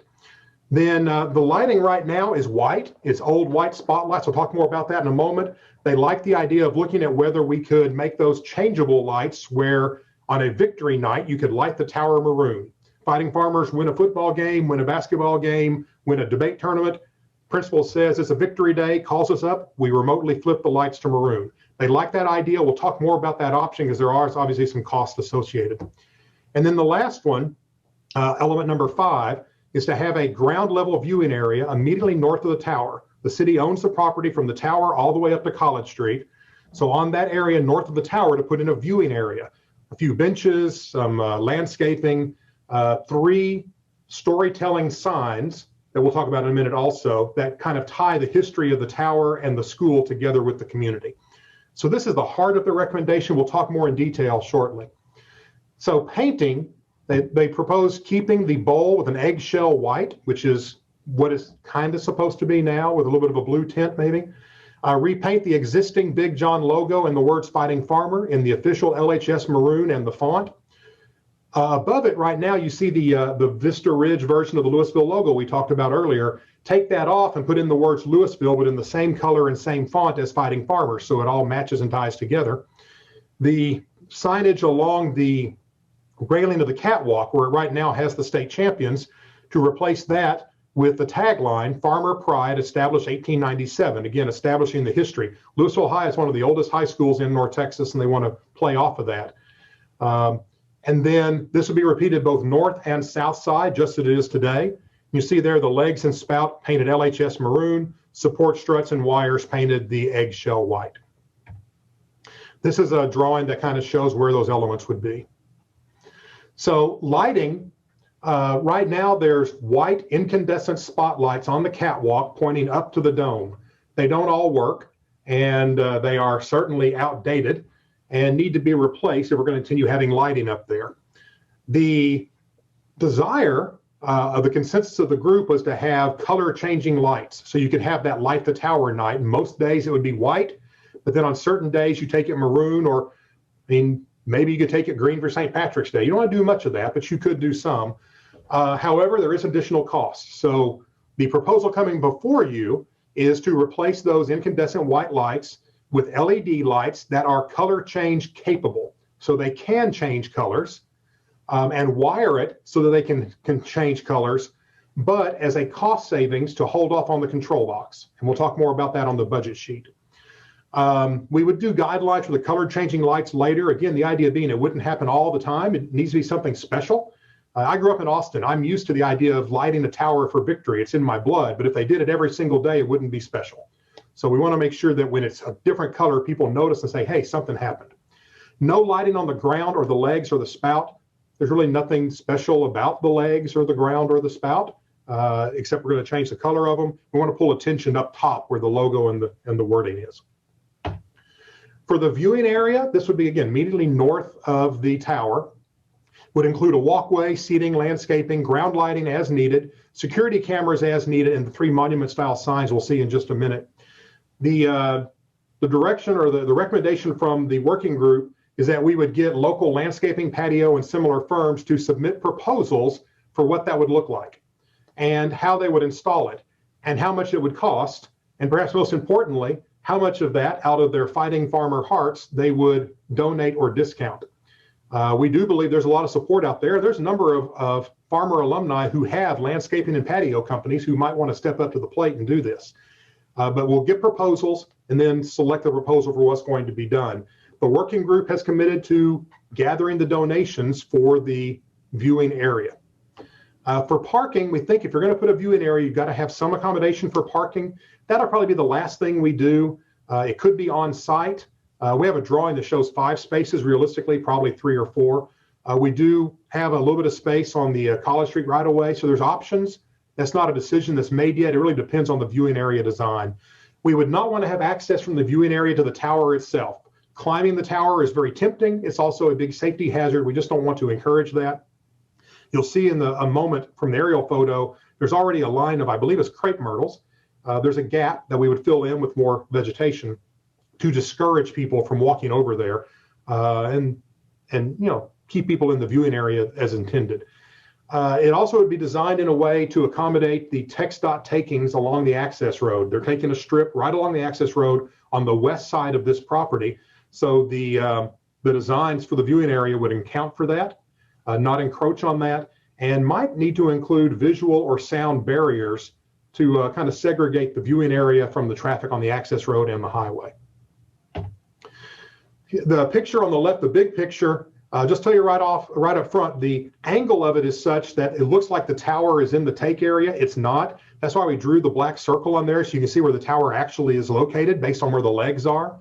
The picture on the right, the smaller one of our early drawings of how parking could look, that's more accurate of where the tower is located. So there is plenty of space there. But that area between the tower and West College Street is where, and you see the black circles for the line of bushes where there's a black line bisecting the property. Probably between there and going to the north is where your viewing area goes, and where it stops is where you start looking at parking. There is a little concrete slab you can see in the middle there that was for some equipment that's no longer necessary, no longer in use. In fact, a lot of it, I believe, has been removed. That slab would go away as part of the installation of the viewing area. So still with the viewing area, talking about the signage. They're looking at 3 signs. You'll see on the bottom of the screen this is kind of the concept, but it's certainly not the final design, because there's some work to be done before there's a final design of the signs. But the idea is to have 3 signs to emphasize the historic nature. The tower itself is not historic, but it represents a historic fighting farmer spirit that goes back more than 100 years. So the first sign would tell the history of the high school as it relates to the history of the city. The second would show the development of the fighting farmer logo through the decades, starting, I think the earliest one that Gary has might be from the 40s, could be from the late 30s, I think from the 40s. But the story actually starts earlier than that. And so, and he's got some great research. He's Gary Curbo, who wrote the book Friday Night Farmers. So he would help a lot with showing the evolution of the fighting farmer logo from the beginning to the image on the tower and even beyond.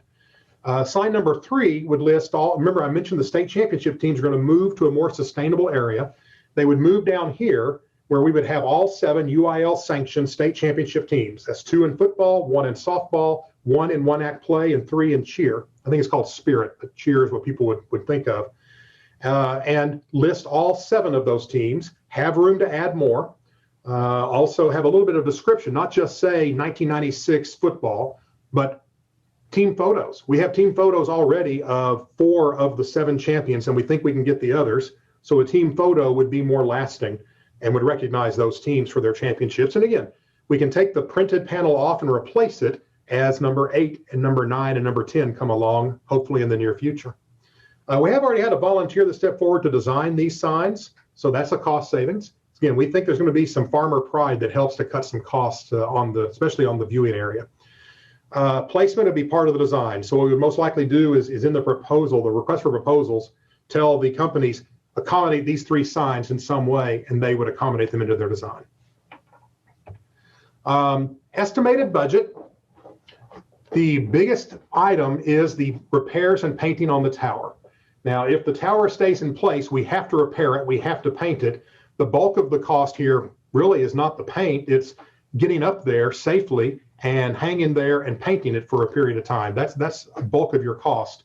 So it is $589,000 is the estimate that we've gotten from a vendor that does this. It's somewhere in that range, so $589,000.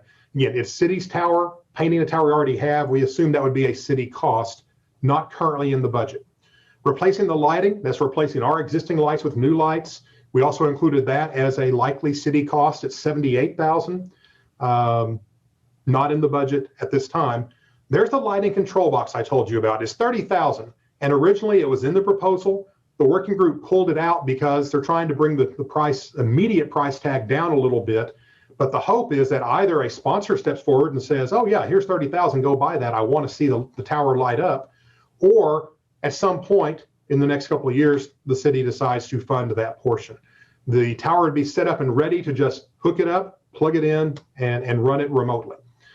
Seating area design, installation, and signs, we don't have a cost on those, but the working group is going to be gathering the donations of materials, labor, and cash for those. The fabrication of the signs estimated at $5,000 per sign from the one vendor we've talked to, but we don't know for sure because we don't know the actual design. That's also assigned to the working group. Parking area shows 16,910. That is the highest it could be. That is for 5 off-street concrete spaces. And we now know that 5 probably won't fit, probably 3 or maybe 4 will fit, or 3 or 4 on the street. And it doesn't have to be concrete, it could be asphalt. So that is the highest number. It very likely will go down from there. But again, we assume that would be a city cost as an infrastructure piece. Security cameras, we know we're going to probably want 1 or 2. We don't know how many because we haven't seen the design. Those are relatively low cost items that we did not include the cost in this project because we don't know the number. So what you have at the end is an estimated city total of $683,910, which is not currently in the budget. That does not include the lighting control box. The $30,000 lighting control box does not include eventually security cameras, which last I looked were somewhere around $2,500. I could be off on that, but it's not much off of that. And then finally, timeline. If everything started up now, if council said, yep, go forward and make this happen, the painting will not be done probably till summer. First, you got to repair the tower, got to go out for bids for the repairs for the painting, repair the tower, do the painting. It takes some time, so probably not till summer. During that process, we could be working on the design proposals for the viewing area to finalize that. In addition, the sign design could start right away, although the fabrication would wait until we know what the design is for the viewing area. Lighting would come after painting. Parking would be the very last element that we would do.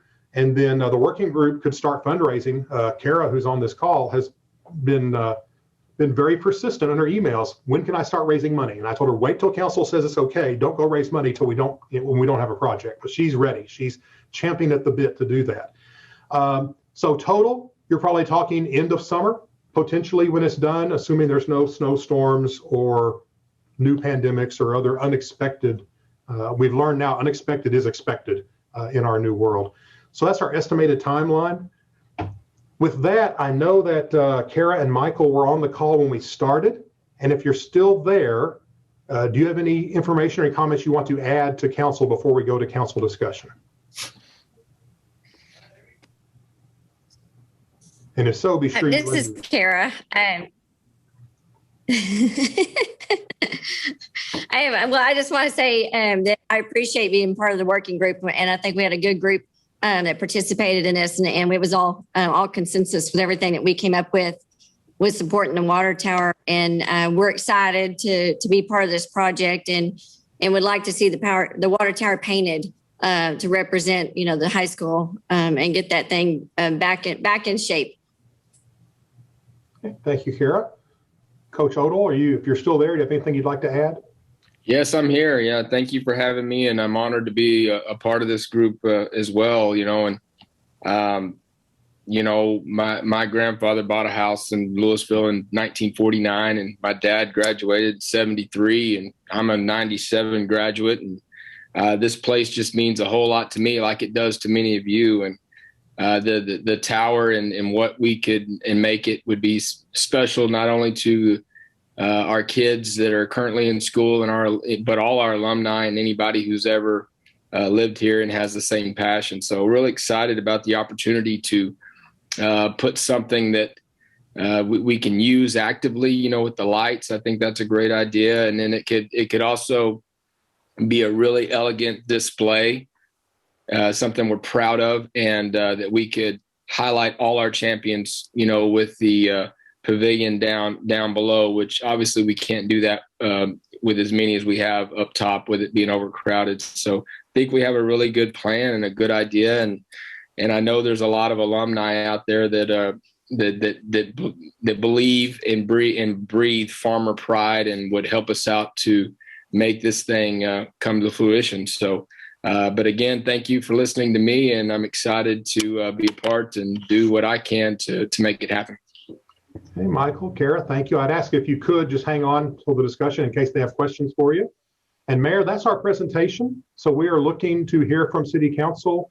We're looking for your blessing or redirection on this project. Okay. We'll hear from the council. We'll start with Kristen and come the other way on what would be the dais. Kristen?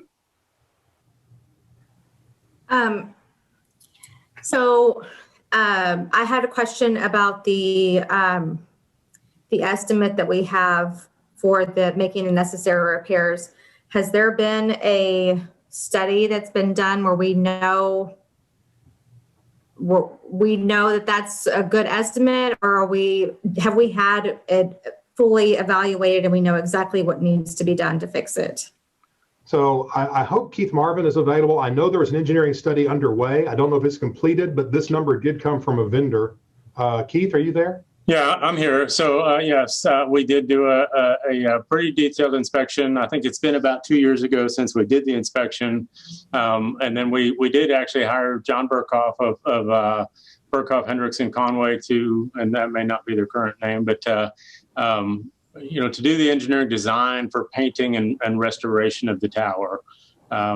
Subsequent to that, we hired HDR to do a little more in-depth modeling of the water system, and that's when we presented last retreat. But the estimate that's included here came from John Burkhoff, based on his engineering knowledge and experience with this particular tower. So it should be a good estimate, but it is just an estimate. We would have to go out for bids, and obviously there could be some fluctuation depending on the market when we did go to bid. But it should be a fairly stable estimate for us.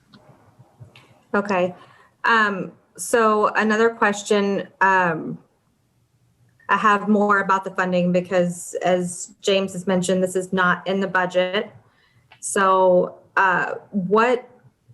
what is eligible? What funds do we have that is eligible? Is this a public art project? What could it fall under? So, Councilwoman, I would tell you that I think it's general fund. Certainly it's not the utility fund anymore because this tower is not part of the water system. Your public art fund is getting tapped, pretty extensively, and that would just about, I'd have to check with James on the total that's left there, but that would probably wipe it out. And it's not really what I would define as public art. So I would tell you the most appropriate funding would be your general fund. Okay. And then I guess my final question is more with regard to the seating area. Thinking about in my brain, it's the highway, it's going to be really loud. How much is that going to get used? Or is it just going to be some concrete out there with, a couple of signs, but it doesn't really get used? So the best answer I can provide to that is we don't know. We know that there is a lot of interest in farmer history. There's a lot of people here who are tied to it. And the tower is photographed frequently. And it's one of the most photographed things we have in the city. Our hope is that having a bit of history on display down below with a unrestricted view straight up to the top of the tower, that people will make use of it. But if we're only talking about having 3 to 5 parking spaces, we're certainly not hoping there's going to be massive use. Yeah, I'm just wondering what is the viewing potential really from directly adjacent? Like, is it, you know what I mean? Like, there's a little bit of like separation. Your best pictures are going to be from further away. The best picture to get the top of the tower would definitely be farther away. This would be more of a, almost like a selfie of me with the tower in the background type of scenario. But yeah, I don't know if you've ever been to Cologne, Germany, but there's a beautiful cathedral in Cologne. If you want to get a picture of the whole thing, you got to stand about 2 blocks away. This wouldn't be quite to that point, but if you want a picture of the whole tower, you'd back up a little bit. That's another reason for having the historic signs down there, to give people a reason to be there, to linger, to understand why all of that is there. But we don't know what kind of use it's going to get. I would say that I think it's a good recommendation from the working group that the money that would be used for this display would be donations. So I think that would build interest in the community and ownership. And so I do think if you're going to do something like this, that really is a better way to do it, to get people involved and to get ownership in your community. One item that a member of the committee talked about was having one of those brick sales where people could buy a brick to help sponsor the construction, and there'd be an area in the viewing area with the bricks that could get some involvement also. But we don't know, and that's actually one reason that the city is not making an investment in that the working group is making that investment. Okay, so 1 minute on the parking. If we did the parking, I would hate to see asphalt there. I'd also hate to see the majority of that lot end up being parking.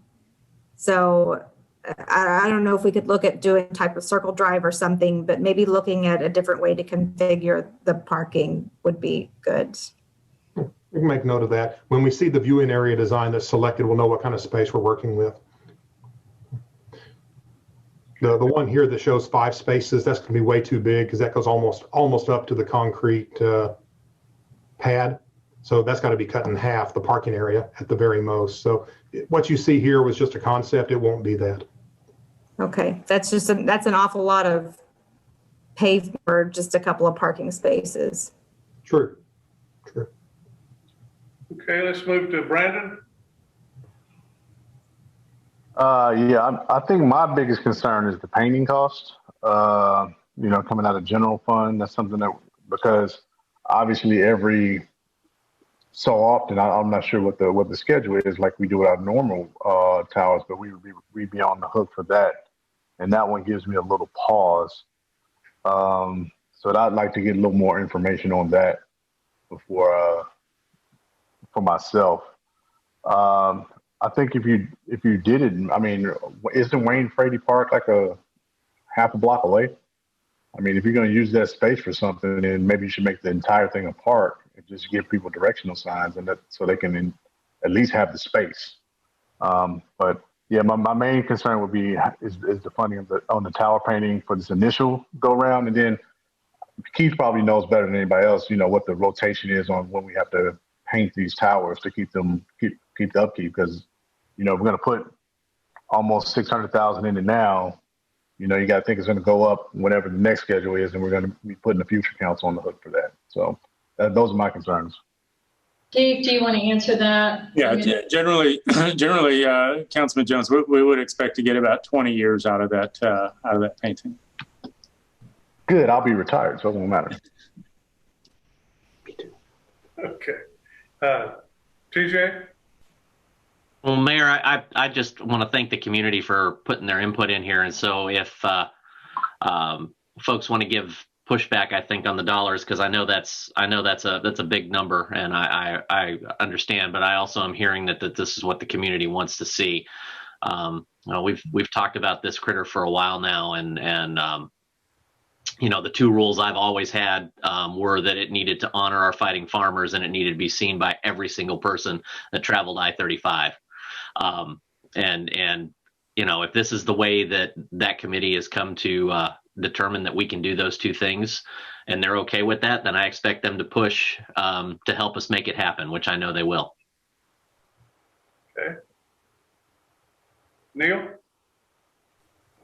Thank you, Mayor. I don't know where to start. I guess the first words out of my mouth are over $500,000.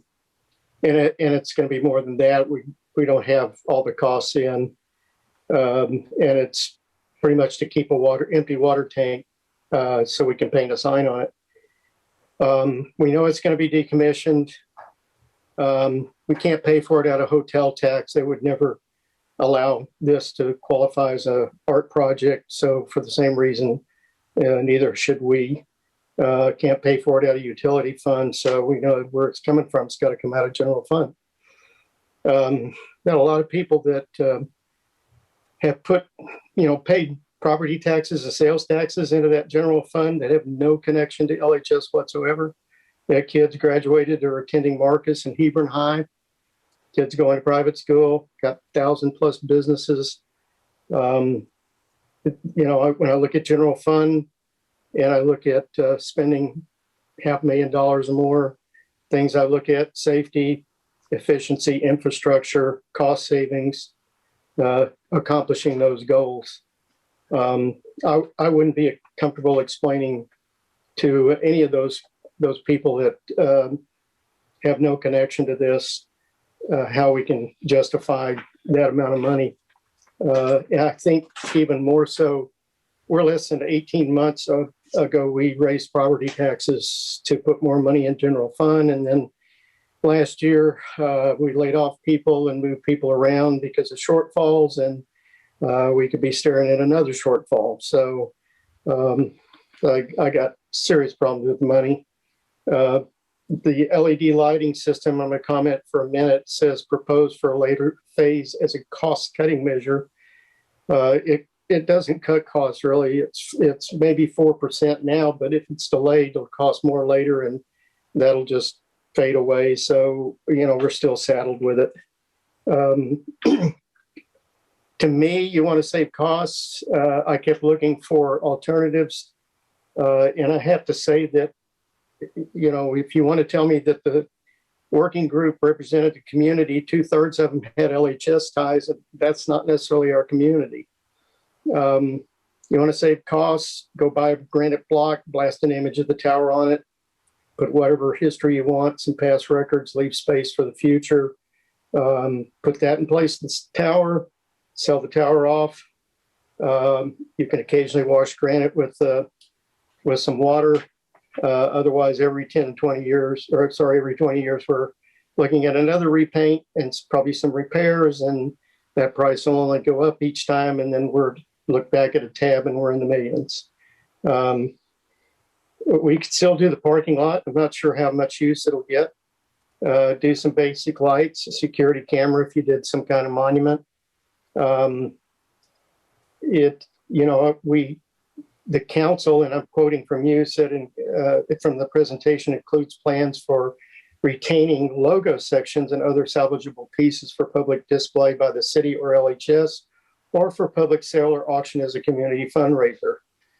You could do that and combine it with something like granite monument.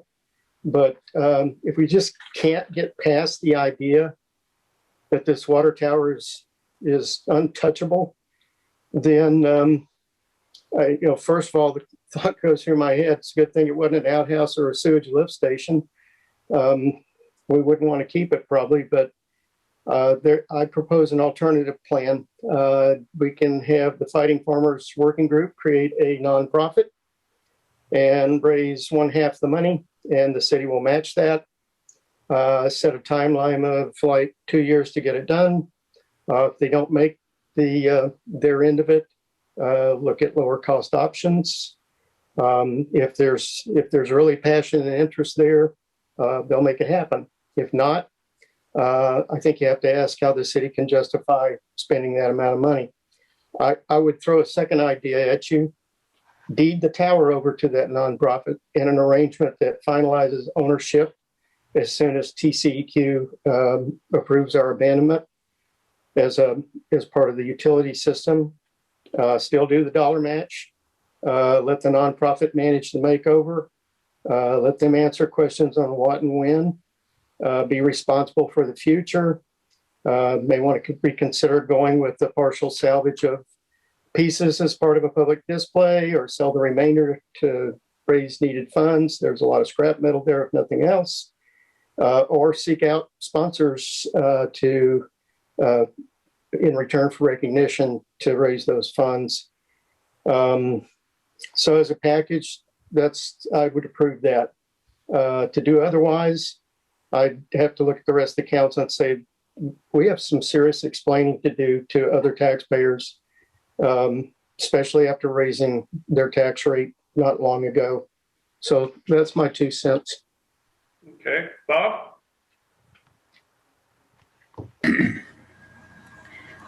Well, I like TJ's, want to make it visible, and from 35, I think it is a landmark that people, not just LHS people, but other people in the city do see that. I agree with Neil that I think it would be, I would like to see some kind of a cost sharing with either a nonprofit or the working group. Well, first of all, I want to say thanks to the working group for what they put into this. I think it was obviously well thought out, and I appreciate what they did. But I think my question was whether there is some way of doing some cost sharing between, either LHS or LISD or, Neil said a charitable organization or whatever. So anyway, but I think we need to get it.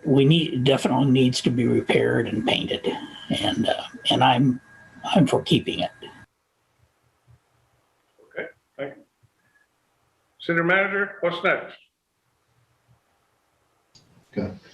So council, basically I heard most of the council in support of this. I mean, I would need direction if there needs to be a different cost sharing specifically, but this is not budgeted. And so I would need to evaluate the budget. I'd want to delay this until the mid-year budget that will be presented in May.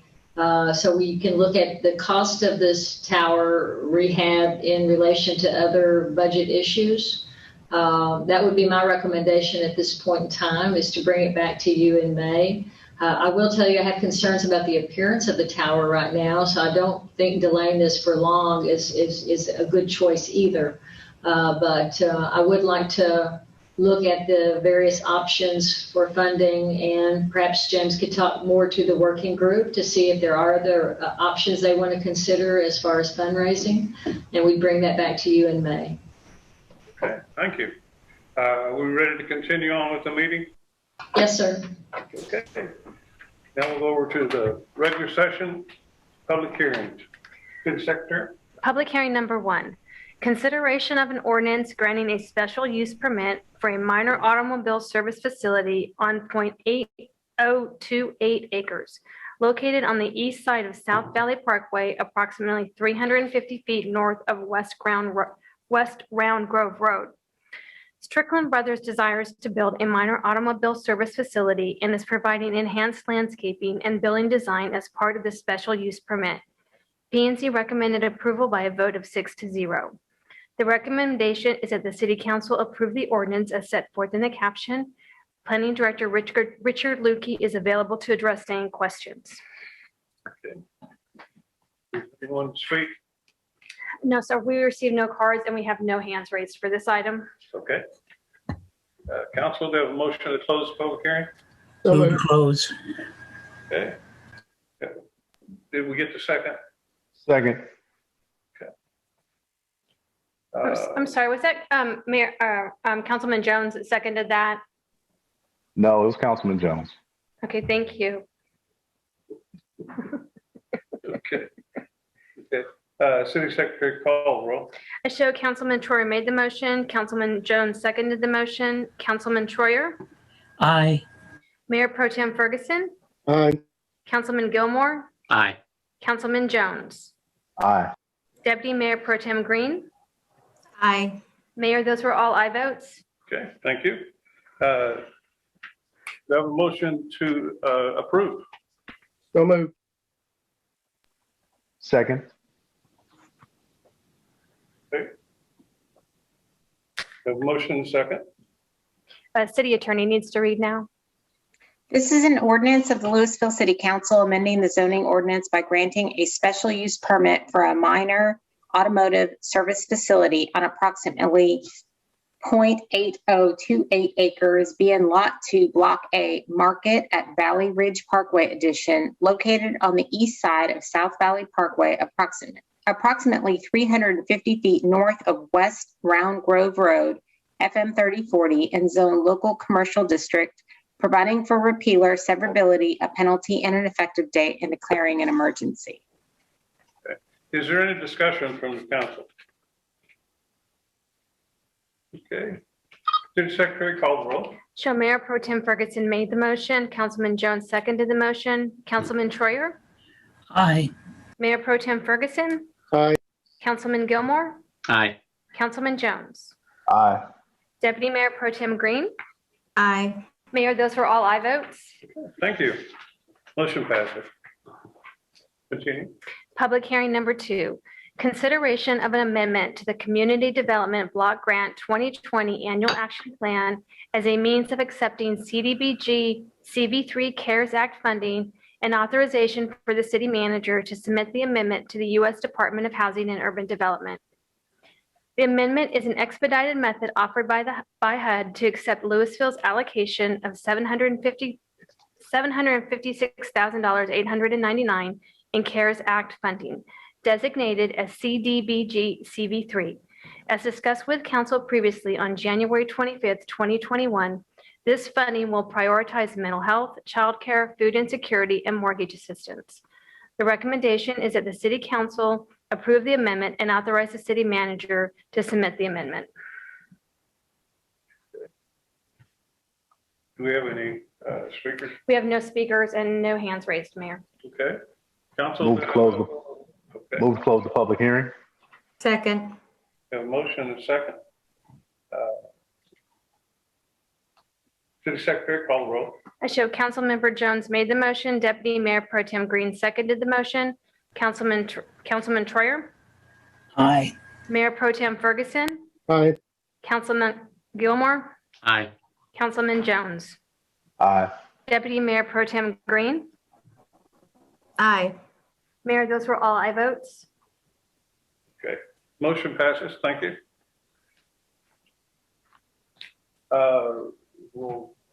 Now, do I have a motion to approve? Yes, Mayor. I move the council approve the amendment to accept CDBG-CV3 CARES Act funds and authorize the city manager or her designee to submit the amendment. Okay. So, Second. Second. Thank you. okay. City Secretary, call the roll. The show Mayor Pro Tem Ferguson made the motion. Councilman Troyer seconded the motion. Councilman Troyer. Aye. Mayor Pro Tem Ferguson. Aye. Councilman Gilmore. Aye. Councilman Jones. Aye. Deputy Mayor Pro Tem Green. Aye. Mayor, those were all aye votes. Okay, motion passes. City Manager, you want to say anything on this one since it's CARES money? No, sir. Not at this time. Okay, thank you. Now we're down to the Visitor Citizens Forum. Speakers must address their comments to the mayor rather than to individual council members or staff. Speakers should speak clearly and state their name and address prior to beginning their remarks. Speakers will be allowed 5 minutes for testimony. Speakers making personal, impertinent, profane, or slanderous remarks may be removed from the meeting. Unauthorized remarks from the audience, stamping of feet, whistles, yells, clapping, and similar demonstrations will not be permitted. In accordance with the Texas Open Meetings Act, the City Council is restricted from discussing or taking action on items not listed on the agenda. Action can only be taken at a future meeting. Mayor, I've received no cards and we do not have any hands raised for this item. Okay. We'll move to the next item, consent agenda. All of the following items on the consent agenda are considered to be self-explanatory by the council and will be enacted with one motion. There will be no separate discussion of these items unless a council member or citizen so request. For a citizen to request removal of an item, a speaker card or e-comment card must be filled out and submitted to the city secretary. Mayor, I've received no e-comment cards and we do not have any hands raised for this item either. Okay. Council, do I have a I motion? move to approve the consent agenda. Second. Okay. City Secretary, if you call the roll. Show Deputy Mayor Pro Tem Green made the motion. Councilman Jones seconded the motion. Councilman Troyer. Aye. Mayor Pro Tem Ferguson. Aye. Councilman Gilmore. Aye. Councilman Jones. Aye. Deputy Mayor Pro Tem Green. Aye. Mayor, those were all aye votes. Okay, motion passes. Now we're to the regular hearings. Item 15, consideration of a variance to section 6-98 at the proposed Creekview 9 and 10 buildings located at 2351 East South Highway 121 business. The owner is requesting a variance to allow pavement over a public water line easement.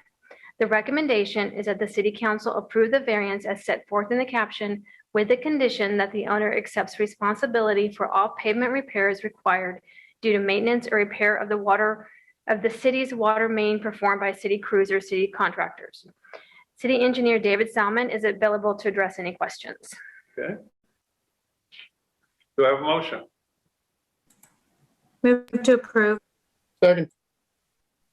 Okay, got a motion and second. Is there any discussion? Okay, Mr. Secretary, call the roll. Show Deputy Mayor Pro Tem Green made the motion, Mayor Pro Tem Ferguson seconded the motion. Councilman Troyer, Aye. Mayor Pro Tem Ferguson, Aye. Councilman Gilmore, Aye. Councilman Jones, Aye. Deputy Mayor Pro Tem Green. Aye. Mayor, those were all aye votes. Okay, motion passes. Now we're to item 16. Consideration of 4 variances to section 6-103 and section 6-92 at the proposed Bison Grove Business Park located at the southwest corner of FM 3040 and South Edmonds Lane. The owner is requesting 4 variances to allow 1, reduced spacing between median openings, 2, a reduced control of access for a driveway to be used for emergency access only, 3, 4 driveways to exceed the maximum width allowed, and 5, a driveway slope beyond the right-of-way to exceed the code maximum. The recommendation is that the City Council approve the variances as set forth in the caption. City Engineer David Salmon and Planning Director Richard Ludke are both available to address any questions. Okay. Do I have a motion? So moved. Second. Got a motion and a second. Is there any discussion? Okay. City Secretary, call the roll. Show Mayor Pro Tem Ferguson made the motion. Councilman Troyer seconded the motion. Councilman Troyer, Aye. Mayor Pro Tem Ferguson, Aye. Councilman Gilmore, Aye. Councilman Jones, Aye. Deputy Mayor Pro Tem Green. Aye. Mayor, those were all aye votes. Okay, motion passes. Now we're to number 17. Consideration of 7 alternative standards and 3 variances on 15.753 acres located at 280 East Corporate Drive. Accurate Steel Fab plans to construct an office warehouse on the property and requests the following alternative standards. A, to allow the narrow end of the building to be placed parallel to the street. B, to allow the block perimeter to exceed 2,400 feet. C, to provide a cross-access easement rather than construct the cross-access. D, to allow a driveway spacing of 70 feet between the northeastern driveway and the driveway on the adjacent property. E, to allow a parking rate of 1 space per 250 square feet for the office portion of the building and a parking rate of 1 space per 2,000 square feet for the warehouse portion of the building. F, to reduce the percent of brick, stone to 20% for the front and rear facade and 0% for the side facades. And G, to waive the open space amenity requirements for required open space. The following variances are also requested. 1, to allow pavement over a restricted waterline easement. 2, to allow a modified deceleration lane configuration. And 3, to allow a driveway radius to exceed the maximum turning radii of 25 feet. The Overlay District Board recommended approval by a vote of 6-0 of alternative standards A, B, and D through G as presented, and C with the condition that the easement is provided, but no connection need be constructed at this time. The recommendation is that the City Council approve the alternative standards A, B, and D through G as set forth above, and C with the condition that the access easement is provided, but with no connection to be constructed at this time, and approve variance requests B and C as set forth above, and A with the condition that the owner accepts responsibility for all pavement repairs required due to the maintenance or repair of any future city water main performed by city crews or the city's contractor. Planning Director Richard Ludke is available to address any questions. Okay. Do I have a motion? Move to approve. Second.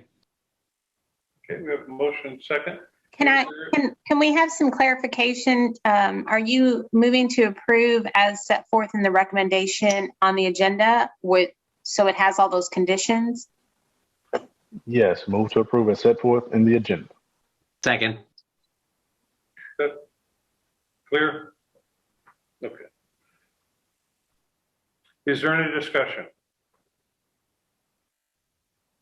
Okay, City Secretary, call the roll. Show Councilman Jones made the motion. Councilman Gilmore seconded the motion. Councilman Troyer, Aye. Mayor Pro Tem Ferguson, Aye. Councilman Gilmore, Aye. Councilman Jones, Aye. Deputy Mayor Pro Tem Green. Aye. Mayor, those were all aye votes. Okay, motion passes. Thank you. Now we're to 18. Consideration of an ordinance amending section 13-46 by adding an exception for the relocation of contractor facilities at the city's cost and expense under certain circumstances. This ordinance provides an exception for the relocation of private utilities at the city's cost and expense when buried in the public right-of-way within the Old Town Design District. The recommendation is that the City Council approve the ordinance as set forth in the caption. Okay. Do I have a motion? Move to approve. Second. Okay. Counselor? This is an ordinance of the City Council of the City of Louisville, Texas, amending the Louisville City Code, Chapter 13, Section 13-46, removal upon notice from the city for city project by adding an exception for the relocation of contractor facilities at the city's cost and expense under certain circumstances, providing a repealer severability and an effective date and declaring an emergency. Okay. Council, is there any discussion? I just had a real quick thing I wanted to say about this because otherwise we're going to just skip over it. It doesn't seem like this is a really big deal, but this is a really big deal. And, I think this makes everything we're doing in Old Town, we're really clearing up a bottleneck that is going to greatly hinder Old Town development if we didn't do this. And so I think this is a really great step, and I'm very, very supportive of doing this. Thank you. Any other discussion? Okay. City Secretary, call the roll. Show Deputy Mayor Pro Tem Green made the motion. Councilman Troyer seconded the motion. Councilman Troyer? Aye. Mayor Pro Tem Ferguson? Aye. Councilman Gilmore? Aye. Councilman Jones? Aye. Deputy Mayor Pro Tem Green? Aye. Mayor, those were all aye votes. Okay, thank you. Now we're to number 19. Consideration of acceptance of the resignation of Patrick Kelly from place number 5 on the Arts Advisory Board, declare a vacancy exists, and consider an appointment to fill the vacancy. Mr. Kelly is a Castle Hills resident and has served in place number 5 of the Arts Advisory Board in one of the resident positions since 2019. The recommendation is that the City Council accept the resignation, declare a vacancy, and consider an appointment as set forth in the caption. Do I have a motion? Yes, Mayor, I move that the City Council accept the resignation of Patrick Kelly from Place 5 of the Arts Advisory Board. We declare a vacancy and consider the appointment of Nicole Frantzvei to the Place 5 position, and add that I want to thank Mr. Kelly for his service and time spent on the board, and I hope he comes back and is involved again in one or more other boards. Thank you. Okay, thank you for that. Okay, is there a second? Second. No, You already got that? no. I'm sorry, who made the second? Second. Thank you. Thank you, Rob. Is there any discussion? City Secretary, call the roll. I show Mayor Pro Tem Ferguson made the motion. Councilman Troyer seconded the motion. Councilman Troyer? Aye. Mayor Pro Tem Ferguson? Aye. Councilman Gilmore? I did get a message from him that his computer crashed, so he may not be on right at the moment. Okay. Okay. Councilman Jones? Aye. Deputy Mayor Pro Tem Green? Aye. Mayor, those were all aye votes. Okay, motion passes. Thank you. Okay. Now we're to number 20. Consideration of a resolution extending the declaration of local disaster for public health emergency until 11:59 p.m. on March 15th, 2021. Ongoing evaluation of circumstances related to the virus and the updated recommendations of the CDC and the Texas Department of State Health Services indicate that the conditions necessitating the disaster declaration have and will continue to exist for a period extending beyond March 1st, 2021. The recommendation is that the City Council consider the resolution as set forth in the caption.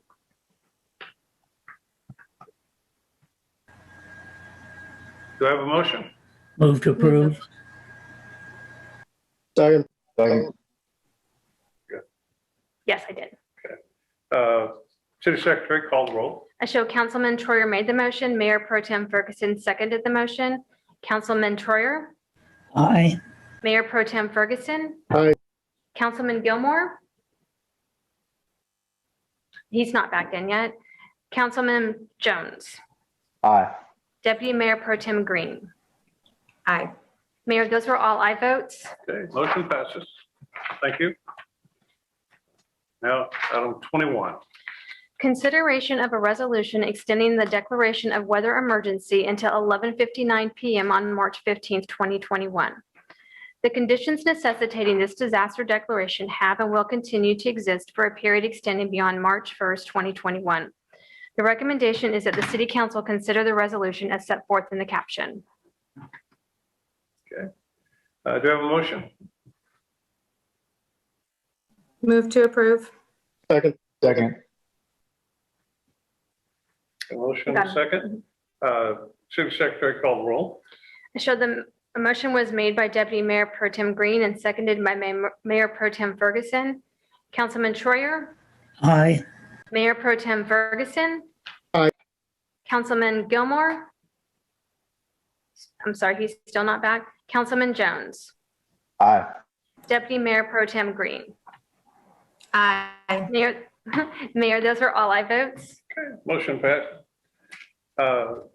Now we're down to reports. City Manager, do you have anything? No, sir, not tonight. We do have the quarterly investment report as one of your items. Certainly, our Director of Finance is available to answer any questions you might have. Okay. Thank you. Now we're going to hear from if the council has anything. We'll start with Councilman Troyer. Nothing, Mayor. Okay, thank you. Mayor Pro Tem Ferguson.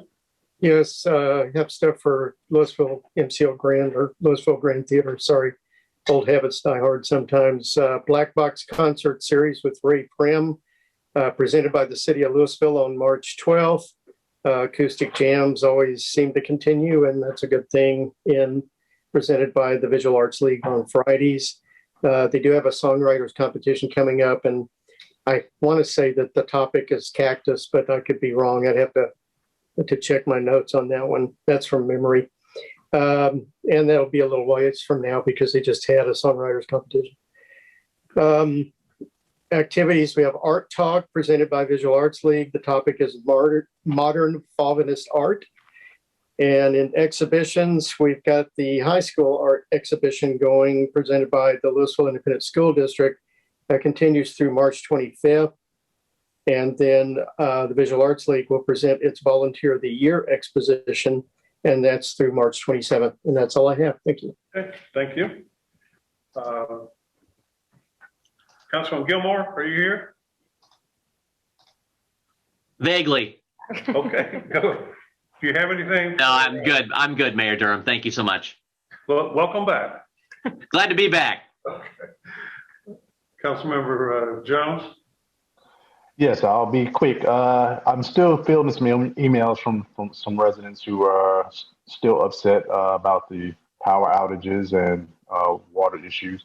I just want to remind them, as your city council member, all of us are willing to field your questions, but if you don't want to get something done, call our state representatives who represent us. That would be either Representative Beckley or Representative Parker, and call our state senator Jan Nelson and have them look into it. They're the ones who have the power, not us.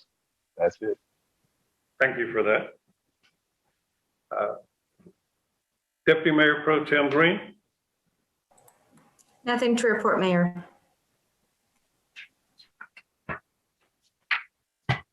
See your picture now. Okay, thank you. Are we through? We are ready to do close. Okay. Now we're, City Secretary, read the comments about the closed session. In accordance with Texas Government Code Subchapter D, Section 551.072 Real Estate Property Acquisition, Section 551.087 Economic Development, Deliberation regarding economic development negotiations. Okay, before I announce the closed session, we're going to take a 5-minute break. at the beginning of the closed session. And we are now in closed session. Thank you.